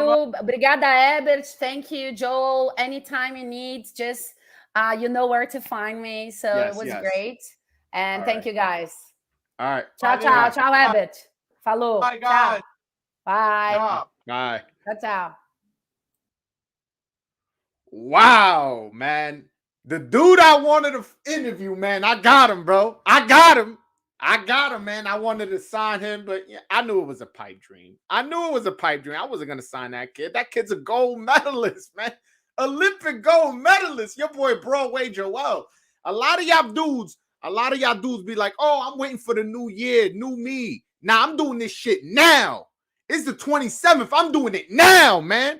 Nobody fucking with me. Man, this YouTube shit, I'm taking it serious, man. I'm taking it serious. And y'all seeing it right now, man. The hard work. I saw an Olympic gold medalist win it in the most clutch fashion. And I got in contact with him and I interviewed him, man. I do wish the translator was a little bit better. I ain't gonna lie. And I do wish the connection, she was having problems with the connection. So I don't want to put it too bad on her. You know, the connection on her end was bad because I couldn't understand. But yo, like, I'm like super proud of myself, man. You know what it is? I haven't even had a year with this YouTube channel, and I just interviewed an Olympic gold medalist. I'm all in on this guy. I think this guy's gonna be a future world champion. I think he's gonna be somebody special. You don't win an Olympic gold medal like that and not be special. Also, you got to remember, he picked this up at 15. This is an elite athlete. He picked this boxing game up at 15. 8 years later, wins a gold medal in the most clutch fashion that could possibly be. So you know he's only going to get better because he only has 8 years in the sport. A lot of these guys been boxing since they were 4, 5, 6, 7 years old. This guy picked it up in high school. And then 8 years later becomes a gold medalist, beating the #1 guy in the finals where he only could have won if he would have got the knockout and got the knockout. This kid is going to be special, man. I'm banking it. I'm so glad. This is history right here. No other American boxing YouTuber has interviewed him. I'm pretty sure. I haven't seen it. I may be wrong, but no boxing YouTuber has interviewed him. And I'm the first one. Nobody could take that away from me, man. Man, I'm fucking hyped, man. Again, a lot of motherfuckers be like, new year, new me. Nah. New day, new me. It's the fucking 27th, and I'm here, man. I'm here. Like, yeah, man. Michael Blunt, little bro. What up, brother? Herbert knocked that boy out bad. Had that boy chicken dancing. Yo, for real, man. I'm hyped. I gotta share that knockout. I gotta share it. I gotta screen share. You know I gotta screen share. Hold on one second. Yo, I'm fucking hyped, B. I'm hyped. I wish there was, because there was times he was going on for long, and then she would give me like a short translation, and I'm sure, and it's hard for her. I'm not gonna be too hard on it. It's hard for her, like to translate like that. But yeah, I'm talking that shit, baby. I'm talking my shit. Shout out to Dr. Strange, man. I'm talking my shit because at the end of the day, I feel like I earned it. Again, I feel like I asked the right questions. I did my research. I found this guy. I saw that fight on my cell phone, man. On my cell phone, and I saw that vicious knockout, which I'm about to screen share if I'll shut the fuck up. But man, I wish it wasn't a language barrier, because I could have expressed myself more. How hyped that knockout gets me every time I see it. Look right here. Boom! Yo, savage knockout. And what made me more, because I wanted him to talk his shit. I wanted him to really get off on, like, what got me was like, yeah, they stopped the fight. I knew the fight was stopped. I knew I won the fight once I landed the punch. But don't get it twisted. If he would have got up, I would have knocked his ass out anyways. When he says that, and I'm sure he would have said it in a different way had he spoke English or had I spoke Portuguese. But it got lost in translation. But I'm a careful listener. Once he said that, I knew the type of mentality he got. And the fact that he said, yo, I'm not a power puncher, but I know how to turn it on. When he said that let me know this dude is clutch. He knows how to perform in moments, man. This dude knows how to turn it up. And when I brought it up to him, like, yo, you could just push a button. He said, yeah, once I know what I need to get, I go get it. And he got the boop, drop this baby ass. Y'all saw that? Hold on, I got to screen share that again, man. That knockout is way too beautiful for you to just watch once. I've watched that fight way more than I'm happy to say. You know what I'm saying? I'll be a little embarrassed. But look, so this way, he said he threw a punch. If you guys remember in the interview, he said he threw the right hand as slowly. And he goes, not a hard punch to set up for the hook. So now let's see it here. Also, by the way, this was a quick stoppage. And if it was a professional fight, but this wasn't a professional fight. This was a amateur fight. And in the amateurs, if you get dropped for the most part, they stop those fights. Look, he threw that. Look, he throws the right hand. Boom, boom. See, I was so focused on the left hook, I didn't even notice he threw a right hand. He missed and had him dancing, man. Had him dancing them chicken legs, bro. Had him dancing with those chicken legs, like my man Michael Blunt said. Now, that kid's going to be a superstar. And the best part about it, I love that there's not a lot of people on right now. I love that. You know why? Because the people that were on lived fucking history. This is history not only for this channel, it's also history for that kid, man. That kid is going to be something special. We already developed a relationship where he said that he you know, for his next fight, he's going to come on here. He plans on doing his pro debut on February. He's going to want promotion for that. This is going to be access for his channel, for him to be promoted. He's going to come on here. We already built a relationship. We already have a way of communicating. I don't mind finding another translator. You know what I'm saying? By the way, I paid for that translator. That wasn't free. That was not free. And I was happy to fucking pay. I was happy because I could tell from the long run what it's going to do to my channel, what it's going to do for my future. You know what I'm saying? Once this kid learns English, y'all saw him. He's a handsome guy. Once this kid learns English, what channel you think he's going to come to when he wants to promote something? What channel you think he's going to want to talk to? Now, again, y'all know me. I'm a real dude. So if you know, for whatever reason, I want to pick against him or I think he's ducking somebody, I'm going to call it out. But he doesn't give me that vibe that he's somebody that's going to be ducking somebody. And he just doesn't give me that vibe. He gives me that vibe that he fought Alexander Kiesniak in the final round, got a clutch knockout. Alexander Kiesniak, for the guys who are not into amateur boxing, was the #1 ranked middleweight. This dude is super aggressive. He reminds me of like Provatnikov or Baranchek. Or he reminds me of Better Beef. That's who he reminds me of. Put it in your mind that Herbert Conceição fought a middleweight Better Beef. Put it like that. And then just remember, he needed a knockout. He knocked out Better Beef in the last round after losing the first 2 rounds. You'll be super impressed. That's the type of level of fighter he fought on that gold medal match. He fought Arthur Better Beef 160 pounds. They fight in the amateurs. They fight 165 in middleweight. And he says he plans on fighting in the 160 division. Man, Charlo better watch out. Andre better watch out. Munguia better watch out. All these guys better watch out.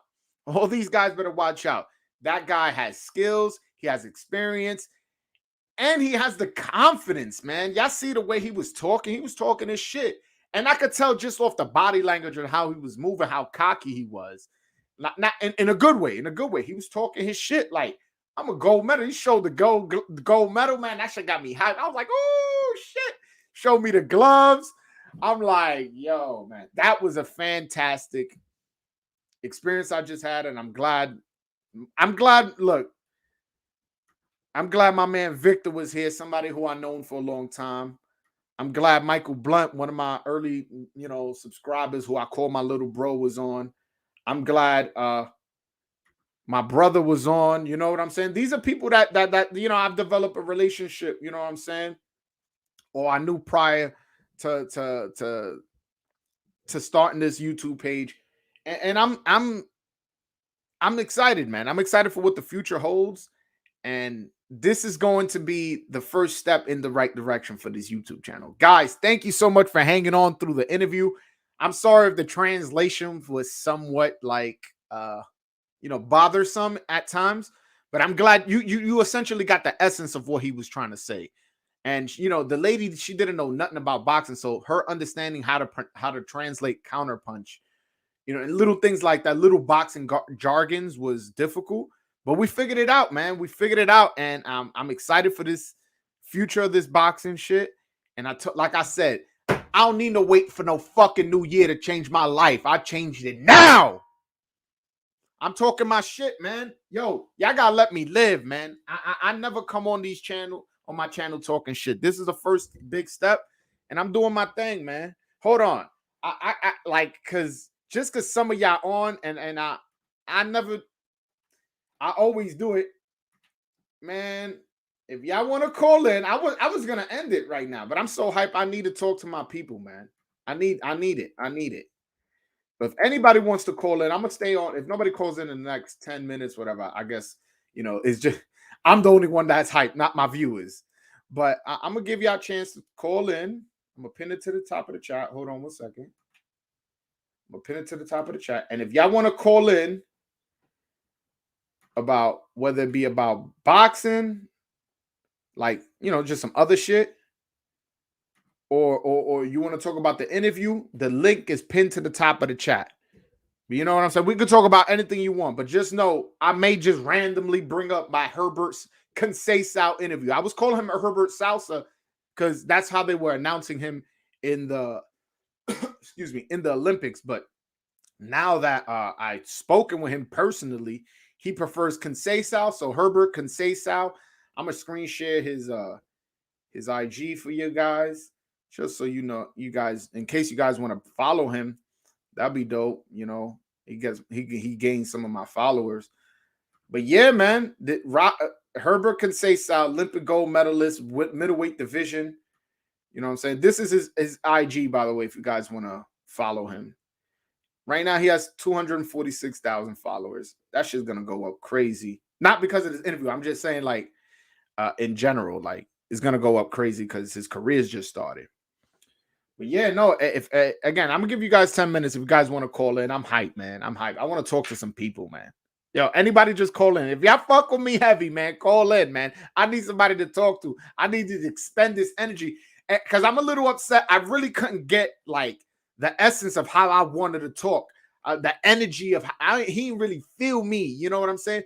Because it got kind of lost some of it in translation. But he's learning English, and I'm gonna learn Portuguese a little bit, man, because we need to develop that relationship a little bit more, man. Right now, he's not even a pro, but I'm excited, man. I'm excited where the channel's gonna go. Again, if you guys want to call in, I'm gonna give you guys about 10 minutes. The link is pinned to the top of the chat. Call in, man. I want to talk to some people, man. I want to get this energy out me, man. But just know I'm hyped up, so don't call on some bullshit. I'm hyped up, man. I'm hyped up. My man Herbert Conceição, man, showing love, man, showing love. No, and the good thing about the reason, by the way, when I told him like, yo, if you in New York and you need any help, let me know. The reason I brought that up is because my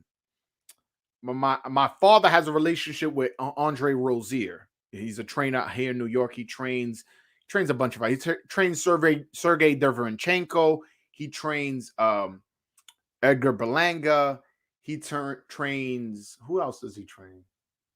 Whatever. Point is, those are two guys right there that he can spar, man. Sergey Derevyanchenko, a guy who's fought for a title many times. Edgar Berlanga, one of the hottest up-and-coming boxers right now. My father also knows Gary Starks, who used to was the trainer of Marcus Brown. I'm not sure where Marcus Brown is in his career after that last loss, but is he going to go back to Gary Starks? If he is, that's also access to sparring for Herbert. So that's why I brought it up. Not necessarily like I'm going to be his fucking tour guide taking him around. You know, oh, this is Statue of Liberty. This is Empire. Not like that. I mean, whatever. If he wants to chill, like I guess. But I meant it more like in a, yo, you want sparring? I could get you some sparring. You know? You imagine he says yes. And I could see Edgar Berlanga sparring Herbert Conceição. That would be dope experience for me. Yeah. I'm working right now, so I can't call in. My bad. Nah, it's all good, though. It's all good. I appreciate you for even thinking about calling in. Man, I appreciate that. Olympic gold medalist, man. Interviewed him. I'm hyped, man. Yeah, I'm hyped. Again, this is my first, I want to say, success. You know what I'm saying? My first interview of a boxer. Now that I even think, that's my first interview of a boxer on this channel. I've interviewed boxers because I studied journalism in college. So oh shit, hold on. Although being his New York City tour guide would make a good YouTube show. I laugh my ass off. Victor, that's a great idea though. I didn't even think of that. All right, but I'm not even gonna suggest it because I don't want to come across like a groupie. You know what I'm saying? That's not my style. I'm from New York, man. I've seen celebrities my whole life. I've met and seen celebrities my whole life. Like, I'm not gonna be all starstruck. So, but you're right. I didn't even think of that. But I will have to ask him. I'll be like, yo, you mind if I vlog it? Like, we vlog Conceição, the Empire State Building, or Statue of Liberty, or him watching for the first time being outside of Madison Square Gardens taking pictures. That shit could be legendary because you imagine he becomes like Like, remember, Cotto used to always fight in Madison Square Garden. Like, that was his home base. You imagine that becomes his home base. And on my YouTube channel, I got him interviewing. I got him for the first time ever seeing Madison Square Garden. And then that becoming his home base. That shit could be legendary. So I ain't even think about it like that. Like, as far as making a vlog. But I'll ask him first before I do some fuck shit like that. I don't want to be like, hey. He gonna be like, damn, bro, I came to see him in New York, not to be on camera all day. So I would have to ask him. And I'll figure out how to translate, you know. Bro, wait, you need to let a brother know what time you coming on, man. I thought it was Wednesdays, and I've been missing a lot of content, but I'm still watching. The thing is, Sanchez, my guy, by the way. Yeah, I do Wednesdays, but the thing is with today, I'm assuming you just hopping on. I just interviewed an Olympic gold medalist, so I had to work around his time because we're in different time zones. I had to work around the day he was available and, you know, the day that I was available. So this was kind of like an impromptu, just me going live because this is when he was available. And also we were having communication problems. So I really couldn't announce that I was in an interview with him because I was like, yo, this dude might flake on me. And that's why I put in the title, I was like, oh, I'm with the special guest. So if he didn't show up, I'll just be like, oh, the guest didn't show up. You don't know who the special guest is, so you're not that excited. But I just interviewed Herbert Conceição, who I used to call Herbert Salsa, the Olympic gold medalist in the middleweight division this past Olympics, where he beat Alexander Kiesniak in the last round, one-punch knockout, clutch knockout that he lost. So, yes, I go live every single Wednesday, but every now and then, maybe after a fight, I go live. And then again, if somebody wants to interview like that dude, I was like, yo, I got to do that interview live. Because I could have done it where I interviewed him, just recorded, and then go live. But I was like, nah, I want this shit live. I want people to see the process. You know what I'm saying? And then, of course, I'm going to edit that video. I'm going to put it out. It probably in pieces. Some in pieces, some just fully. But the people who are on live and saw the interview, they just saw some legendary shit, man. My channel definitely going to grow, man. Little bro, Michael Blunt. What up, baby? Hello? I don't hear you, bro. Oh, what the hell happened? Michael, call back, Michael. I you know what it is? I probably called him little, probably not Michael Blunt. He probably, why are you calling me little bro? Like, let me get off there. All right.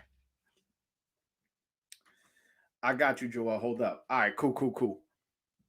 Yeah, nah, it's all good, man. Nah, man, I'm super excited, man. Like I want to know I guess I'll ask Michael when he comes on. I'll save that question for in my head. Yo, but you guys heard it? He switches southpaw. He switches orthodox. This guy is an elite athlete. He's training with Robson Conceição. That's his OG. That's how he made it seem like, yo, my OG is a gold medalist, and I got a gold medal. You know what I'm saying? Like our team is strong. Like, he's around the right circle. He's getting trained now by he got pointers from Roy Jones Jr. Again, that's a legit fighter. Super duper Hall of Famer. Somebody who was a silver medalist, probably should have been a gold medalist. I look at Roy Jones like a gold medalist. That robbery, I don't give a fuck. So he's learning his team. Conceição's a gold medalist. And then Roy Jones, who helped him out on some few pointers, also a gold medalist. And he himself is a gold medalist. This kid is going to be special, man. Little bro, Joel, you hear me, bro? Baby? You hear me, bro? Yeah, I hear you fine, man. All right, hey, man, that was cool, man. I didn't know you was interviewing that dude. That was cool, man. Because I recognized him immediately because I watched the Olympic boxing. And, man, I'm going to tell you, when I watched that fight, you know, it was scaring me. I was like, damn, this dude, the guy he was facing is so fucking aggressive, man. He's coming forward. Strong, man. Yo. But then, man, I was like, I said it to myself, like, dude, man, the Brazilian dude, right? Brazil, right? That's where he's from? Yeah, he's from Brazil. I was like, bro, if he just, like, you could tell he's got power. He was hitting that dude even, you know, while getting pressured. Yo, the thing is, Kiesniak was on top of him. And, yo, it looked like when literally smothering him. Yo, bro, when Conceição would hit him, it looked like it wasn't doing shit to him. So I was like, I was scared. I didn't think he had the power. And then and it was such a vicious knockout where it was like he just flattened him. I don't know why that the Kiesniak, when he got up and tried to argue, I was just thinking, dude, if you would have continued, he would have sparked you. He would have sparked you cold. He would have, bro. And you again, it got lost in translation. But Conceição was trying to talk his shit. You realize he said, "Oh, even if the ref wouldn't have stopped it, I was gonna knock his ass out anyways." You heard that part? And that's I think that is what he said. That you could kind of like. Of course, I don't understand Portuguese, but I knew that's what he was basically trying to say. And he's not lying, man. If that dude would have continued, I really feel like because that was probably the worst knockout I've seen in the Olympics. But I think he would have got knocked out worse than Richard Torres. Yeah, when Richard Torres got sparked by that other dude. Yeah, by the Uzbekistan heavyweight. Yeah, I remember. Man, that dude's fucking big, man. Yeah. Nah, man, that was as like I told him, that's like a movie, bro. Yo, listen to this. So he fought a Kazakhstan dude who was silver medal in the World Championship games. Then his next fight is a fighter who beat him, who won the gold medal in the World Championship game. And then he fights in the Olympic, in the finals, he fought another guy who beat him, who's ranked number 1. You get what I'm saying? Like this dude, he was already fighting the top dudes. Like, yo, it's like a fucking movie, bro. Like you write this out, it's like a fucking movie. He loses the first 2 rounds, and then in the last round gets a knockout. It's kind of similar to Southpaw. Like he was in trouble, if that movie Southpaw, and then he got that one punch and he knocked that dude out. I mean, I watched that really on TV. I actually did that Olympic because I love boxing in general. Like my goal is not to go to the Olympics. I'm just trying to go pro, But if I get to the Olympics, I mean, I'm gonna do it. That's a good accomplishment. But nah, bro. I love Olympic boxing. It's amazing to watch. You get mad love and respect when you're an Olympic boxer, bro. I would love to represent my country. It's just, man, I love boxing so much. I'm just like, man, I want to go pro. I just want to fight. I want to fight the best already. But you got to get that experience. Yeah, you get experience, you get notoriety, you get, you know what I'm saying? Like you get a lot of attention. Like if you become a gold medalist, let's say, you can walk in any gym and they may not recognize you.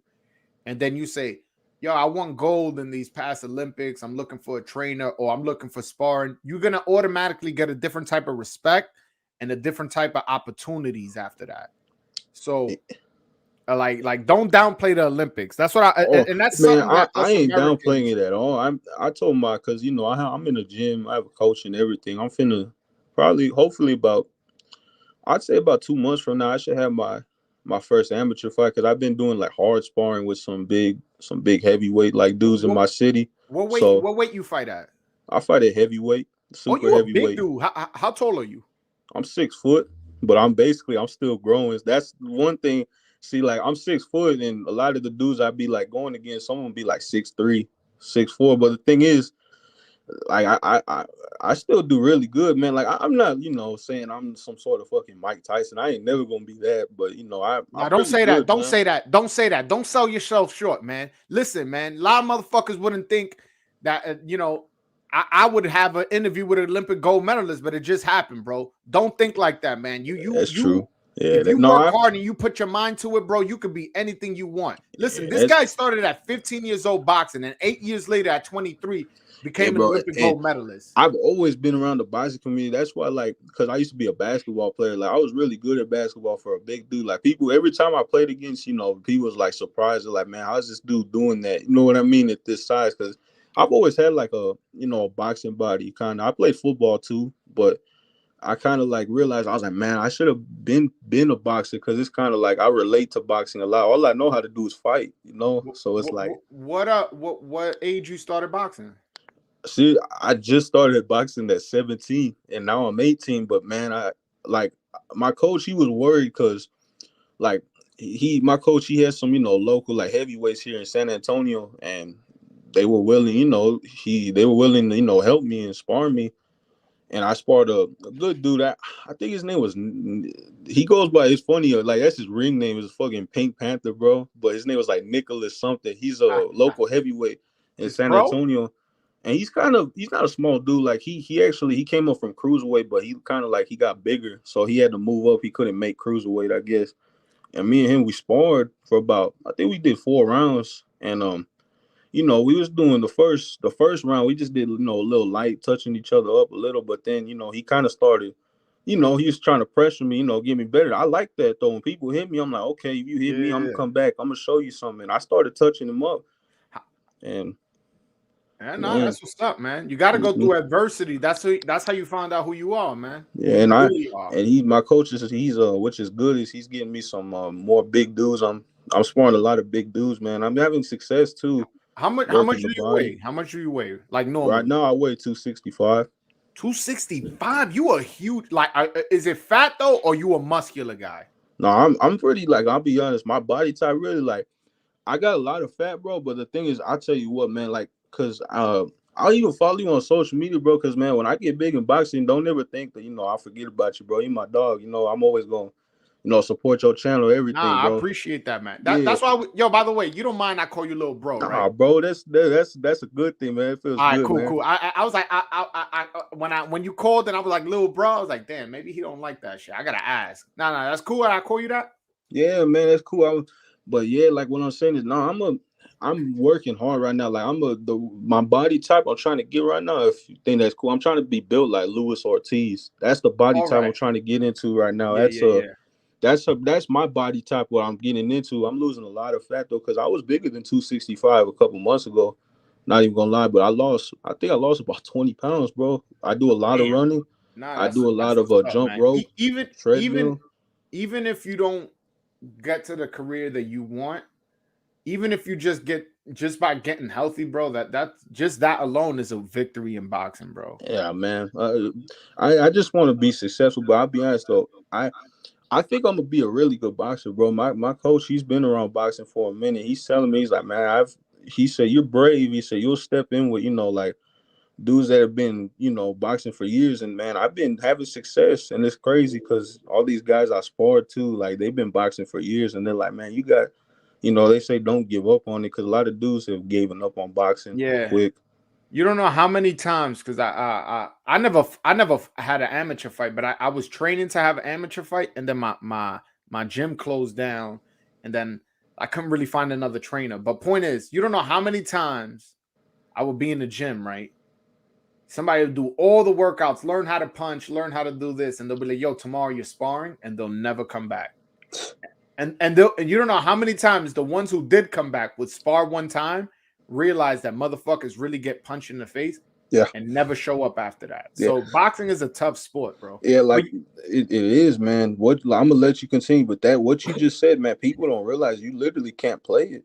Nah, ain't no playing in boxing. You got to be all in on that shit. People really get fucked. I mean, I don't gotta tell you, you spar, so that them punches hurt, them body shots, them uppercuts, they hurt. So if you're not 100%, better off playing tennis or some shit. Yeah, but I mean, man, I tell you what though, man, boxing just brings me like a happiness, man. I load up on my gear, I put my hand wraps on, I put my headgear, and I just feel happy, man. Like it brings happiness to my life. Yo, little bro, how legendary would it be that you see? I just interviewed Conceição, Herbert Conceição. Imagine this dude becomes like whatever undisputed champion or some shit, and right now I'm talking to you. And I'm gonna be talking to the next heavyweight champion. And how legendary would this live I gotta be go right now? too. I gotta go. I promise you. When I get in the pros, I mean, he's just a target because I feel like he's a big name, and I'm like, man, when I get in the pros, I'm gonna go after him because I know that him. I think I whoop him, man. Richard Torres. I'm gonna go straight to him when I get in the pros. That's who I want to face. I want to face him. Yo, bro.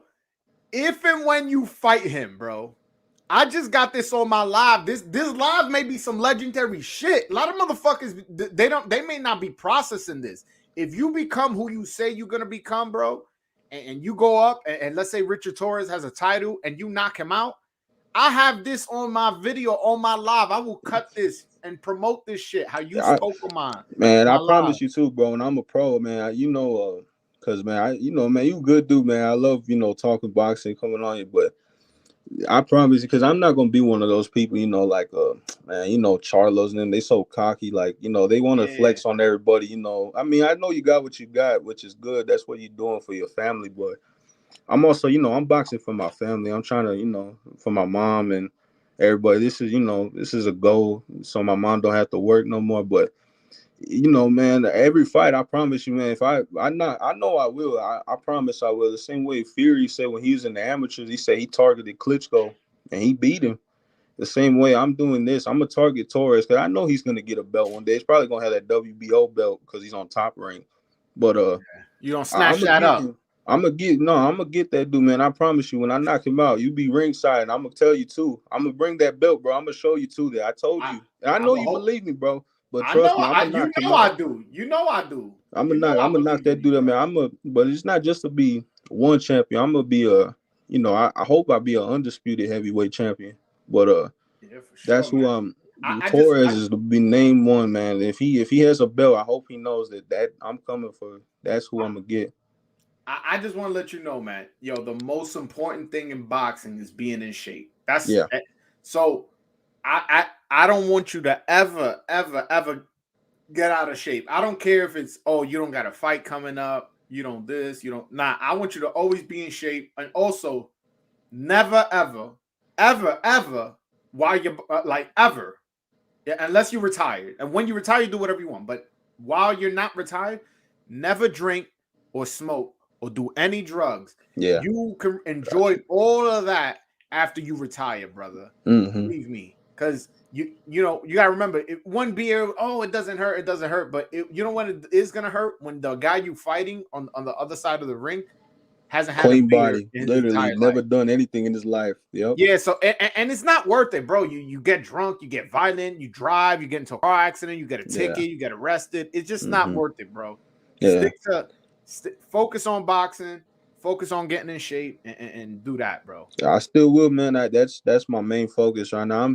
I've been so good, like I started focusing on myself a lot, like I focus on me and my family. I still got friends, but I don't know, man. I don't really mess with a lot of people because they be fake. People be fake. So I'm just focusing on me because some people, a couple people did they think, you got to go to college and stuff. But the reason I'm not going is because, see, man, my family, we got businesses too, so like I can work for my family, this and that, if boxing were in the workout. But my family wants me to box. They know that's my dream. And the other thing is, people told me at school, like, oh man, you need to just go to college like everybody else. They're like, you're gonna box, that's not worth it. But I don't listen to them, man. I just do my own thing. Yeah, man.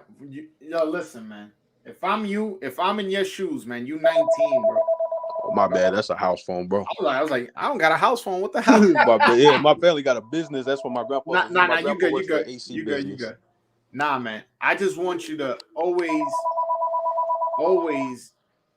run, man. Yeah. And also running backwards.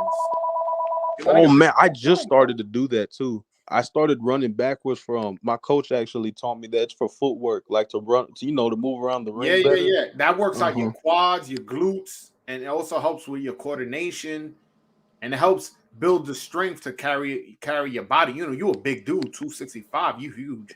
So, your legs need to be strong enough to hold you up. You know what I'm saying? So running backwards really strengthens your legs, like running forward doesn't. So that's worth. Yeah, man. I promise you, man. I mean, I work hard, man. I promise. I'm gonna be there your pro debut, by the way.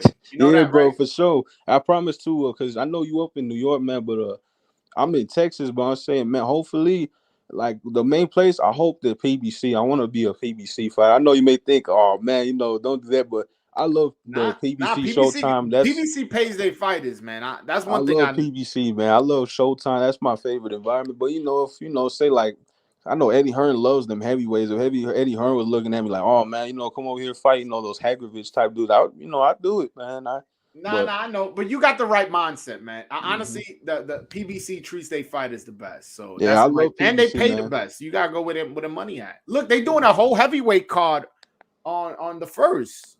I don't think I'm a probably, I don't think I mean, it's $40, but $40 is nothing. But if that fight, I'm gonna be honest, that card is actually like, it's decent. To be honest, it's It's decent. It is. It's not terrible. It's not terrible. But damn, it's like, come on, man. You squeezing the fucking consumer, man. Yeah, because like, bro, Charles Martin, like, I'll be honest, he really does. The dude is decent, man, but it's like, damn, ever since he lost to what's that dude's name? Adam Konoski, I think. Yeah. I was like, man, bro, Charles Martin just don't like I don't know, man. He just, I don't know how he became IBF heavyweight champion, bro. Who'd he beat? That fucking nobody that Fury was talking about, Glasgow. That's my point. That's my point. Like, bro, my point. I don't understand this. See, because bro, that's one. Because I know he's gonna let me go in a minute, but see, man, like because me and my coach was talking about it. He's like, when we get you you get your real boxing license. I didn't know that this is how it worked, but I guess when you register for, you get your boxing license, you choose one of the 4 organizations. You choose either the WBA, the WBC, the IBF, or the WBO. You choose which one, you're going to go. I guess, fight for, go through the rankings, man. I told my coach, I was like, man, I'm probably going to, I don't know, man. I know you might think it's weak, man. I might do WBA, bro, but I will do the IBF, on, man. Bro. Come on, Joe. Bro. Fuck If the I do the WBA, IBF, man. bro, they gonna bro. Every European guy is gonna, be over me. So I don't know what I'm gonna do. No, fuck with the IBF or the WBO, bro. No, that's what I really want to do. Is play just, I was thinking, man, if I go with the WBA, I'm not trying to be weak, but bro, Joel, I could be 2-0. They're gonna give me the regular belt, dog. Yo, bro. You now you pissing me off, son. I fucking hate the I want to WBA. go the IBF route, bro. I'm just scared, like, man, the IBF, you know how they are with, like, man, I could be right there for a title shot, and then they might be like, oh, hey, man, you got to face a number 3 dude for the, last spot. And I'm just like, man, what the fuck? Like, I thought I did enough for it, but I'm either going to choose the IBF, listen, bro, man, or the WBC. I'm never going to tell some. If you tell me, yo, I want to fuck with the WBC, the WBO, the IBF, I'll say, cool. WBA, fuck them dudes, man. No, bro, trust me, I don't like them either. I'm just saying, like, damn, I bet that would be like the easiest one for me to move through, but I don't know. I'm gonna try to put those people out of business, man. Shit, man. Hey, dead ass, bro. I consider the IBO more than the WBA, bro. Like that's how bad it is. I mean, the IBO is like, dude, it's only recognized in Europe. But I say, bro, at least the IBO, like, you don't have to. There's no super champion or some shit, bro. Super duper interim. Yo, that's bro, just so annoying, bro. They every division they had a WBA interim, a regular, and a super. Yo, that's criminal, man. That's criminal. You know how many sanctioning fees that is, bro? Yo, it's ridiculous. It's ridiculous because every belt is 3%. So every division they had 3 fighters taking 3% of their purse. Those fucking criminals, man. Yeah, but nah, I can't stand that organization. I'm doing that. Those are my 2. I want either the IBF or the WBC, bro. I'm just saying, bro, you can't go wrong with that green belt, bro. That green belt. Nah, the green belt, man. That's the prettiest belt. Bro, I want that belt so bad, man. I look at it, I'm just like, damn, but don't get me wrong, that IBF belt, I'm like, man, that's that beautiful red belt, man. I want all of them, but really, I want those undisputed. 2. I want those 2, man. Those 2. Yo, quick question. The fight with Charlo and Castano, that was in San Antonio, right? Yeah, it was. Did you go? Man, look, I was gonna go. Me and my grandpa, because my grandpa a huge boxing fan. But like, the only reason, I guess, we kind of got busy. So like, I have Showtime anyway. So my grandpa was like, "You want to just watch it on Showtime?" I was like, "Yeah, no problem, man. As long as I'm watching, man, I'm fine." But man, I tell you what, when I was watching that fight, I'm like, damn, I wish I was in the crowd, bro. Yeah, man. Yo, it's nothing like watching a fight live. Are you going to the rematch? Yeah, I actually, I might, because I told my grandpa about that. I was like, man, they're gonna fight in Houston. We might could go to the rematch, and he was down, man. Because I'm gonna be honest, I think that's gonna end in a knockout, bro. I think Charlo and Castano got some hatred for each other. Not like personally, but they're like, man, it was a great fight. I won that fight. You know what I mean? He's probably thinking, I'm gonna knock you the fuck out, man. It was a great fight, and I can't wait for the rematch. I do have a winner in mind who I think is gonna win, but I'm not quite sure. I want to rewatch the fight before I give my prediction, but it was an entertaining fight. I have to rewatch it, and I'm gonna have pleasure fucking rewatching it because it was a fantastic That's what fight. Boxing needs, man. The 2 best fighters at the division, just put them together, man. It was for undisputed. It ended in a draw, so nobody got undisputed. But it was for the undisputed rematch. Let's see who's undisputed, and then let's see Then fight Tim Tszyu and whoever moves up from 147 and Lara and all these guys, man. This opportunities once you go undisputed is endless. Man, I tell you though, man, like, cause I like Charlie, I like Jermell. I don't really like Jamal. To be we real, on the same boat. We on the same boat. I don't bro, fuck with Jamal. I'm gonna tell you exactly why. Cause Jamal, man, bro talks all that shit, but you get $7 million offered to fight Andre, you say no. No, and not only that, what I don't like, right? You be seeing him screaming on journalists and shit like that, right? Yeah, he's a dickhead, bro. No, it's not. And I don't like that. But what I really don't like on top of that is, so listen, I I'm from New York. I'm from Brooklyn, so like I even when I'm a normal guy, but I know I come off as aggressive because that's just how us New Yorkers are. Oh man, it's just New York people, man. Yeah, but I'm like that with everybody. You know what I'm saying? Yeah. But I don't like Charlo be acting right, all crazy and gangster on these journalists. But when the real killers and gorillas, when Jarrett Hurd swung on your brother, he didn't do shit. He didn't do shit. And Daniel Jacobs got in his face too, and he didn't say shit to him. If somebody listen, I'm not a gangster. I'm not a tough guy. I'm not yeah. But if my brother's talking shit about somebody, and then we see the dude, and the dude swings on my brother. Like, I'm not just gonna stand there. You know what I'm saying? I'm not gonna be trying to break up the fight. That's just not how I am. Yeah. Also, he was screaming on a journalist, talking shit about Daniel Jacobs.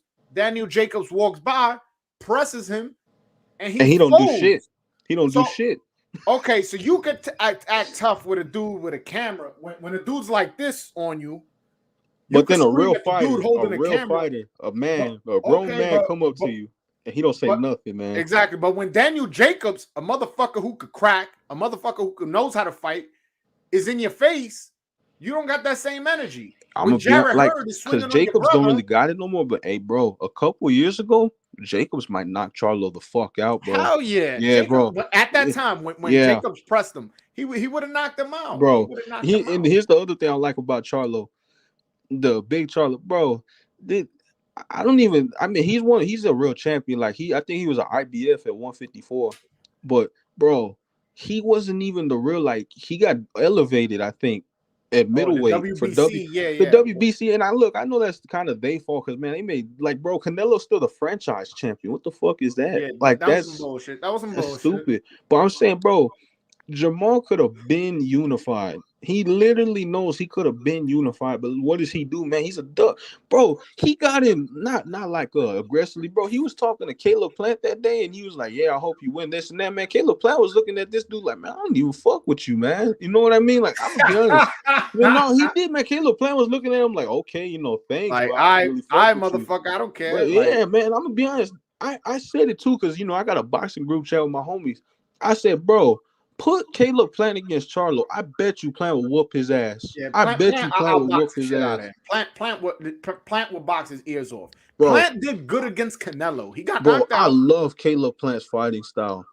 Dude, he did good against Canelo. What the fuck do you think he gonna do against Charlo? Canelo, I bet you Canelo's gonna tell people a lot of that too. Like the other fighters, he would probably tell Andrade and then like, bro, y'all won't even beat Plant because Plant is tough, man. Yo, I'm starting to think. Because I ain't like how David Benavidez looked at his last fight. I'm starting to think, bro, Benavidez sucks. He sucks, bro. He couldn't drop a 154 natural pound in Kyron Davis. Yeah, on short notice. Bro, and Kyron was literally like, if Kyron had more power, he might could have, bro. David Benavidez got dropped by a fucking jab, dog. By what's his name? Gabriel? But he was sick in that fight. So true. I'm not gonna be too hard on him. He was really sick, man. He was really, really sick. I do admit though, I think Charlo is ducking Benavidez too. Because Charlo, bro, bro, can you imagine if a 20? I think Benavidez is 24. Charlo's probably only like 28, but still, you got a young fighter, a dude that's only like 23, 24. Yeah, he's a 2-time champion, but Charlo's 31. He called you a pussy. David Benavidez called Charlo a pussy, bro, like on TV and said, "You will not fight me," and Charlo never responded. That just shows you, man, this guy Charlo, man, he just talks. Not his little brother, though. If his little brother was just a talker, he wouldn't have 3 belts. I listen, man. I'm not gonna argue with you, bro. You preaching to the choir, man. As far as Charlo, hold on. Hold on 1 second. Don't go nowhere. I got something to show y'all.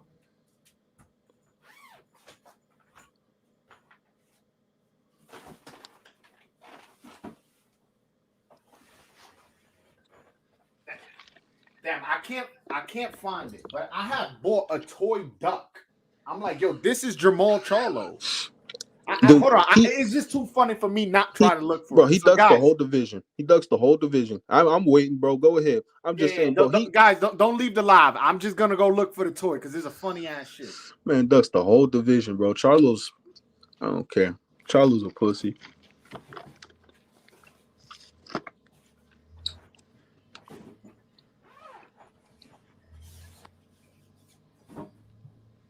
Yep.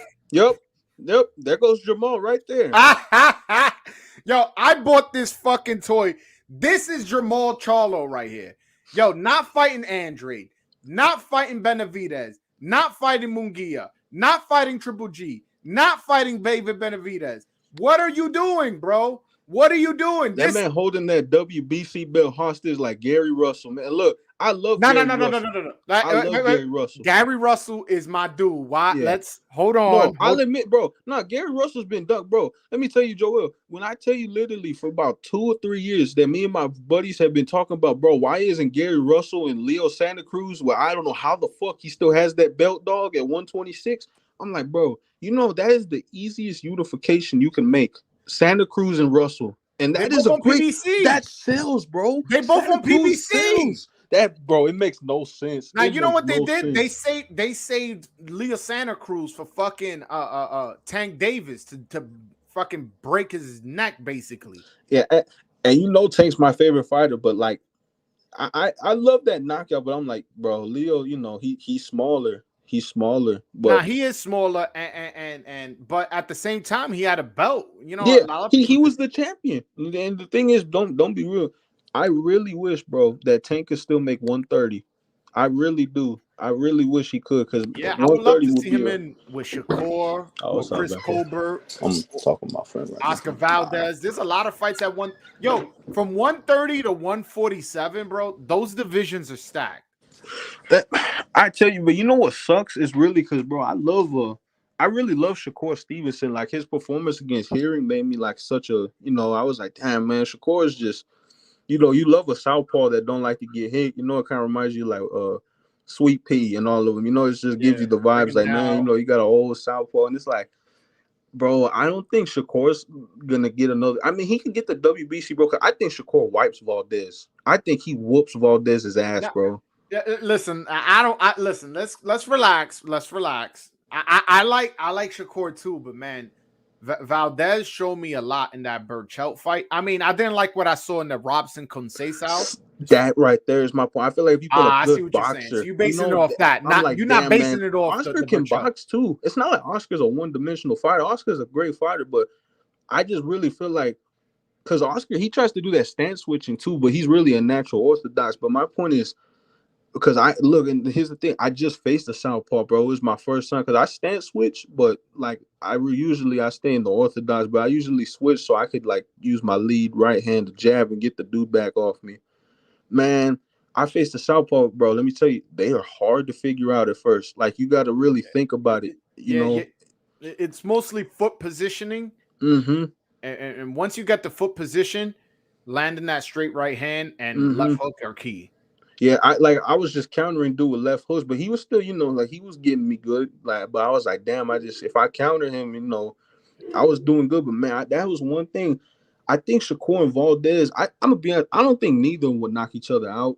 I feel like it would go to unanimous decision on the fact that one, Shakur is getting power, but it's not there yet, bro. Like it's, you know, it looked like it against Hearing, man. I mean, he busted his face up pretty good. But But Oscar though, bro, I'll admit.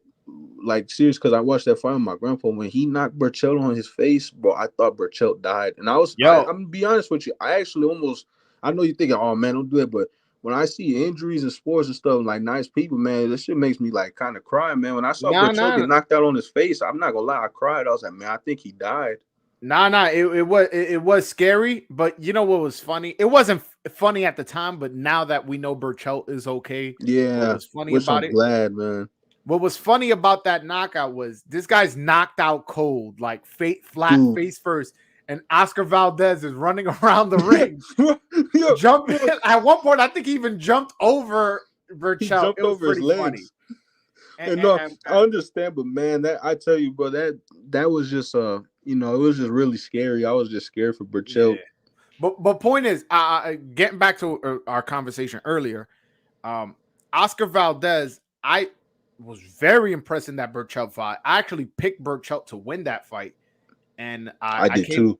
Yeah, but Valdez came out and boxed a beautiful fight and got the knockout. But then in the Conceição fight, I again, like Sanchez in the chat, I thought he lost. Yeah, I thought he lost.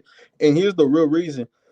Oscar started coming back, but bro, like he wasn't being Oscar. You know, when you think of Oscar Valdez, you thinking, you know, not even Oscar Valdez, not really like the typical Mexican fighter come forward. Like he does come forward, but he can box. He's got boxing skills.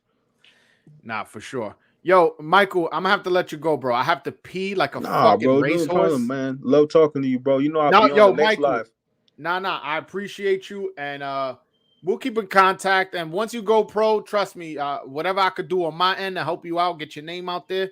Just know you got it, bro. And on social media, dog, I know your social media is probably like the same as your name. I got you. I'll even send you some of my sparring videos if you want to see. Send it to me. Send it to me. I got you, man. All right, bro. We're looking out. All love, dog.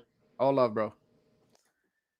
Yo, guys, thank you so much for showing up to the live, seeing the interview. If you guys are on live now and didn't see the interview, just grab the key, move it all the way back. You see, I interviewed the Olympic gold medalist, Herbert Conceição. All right, guys, I got to pee. Peace.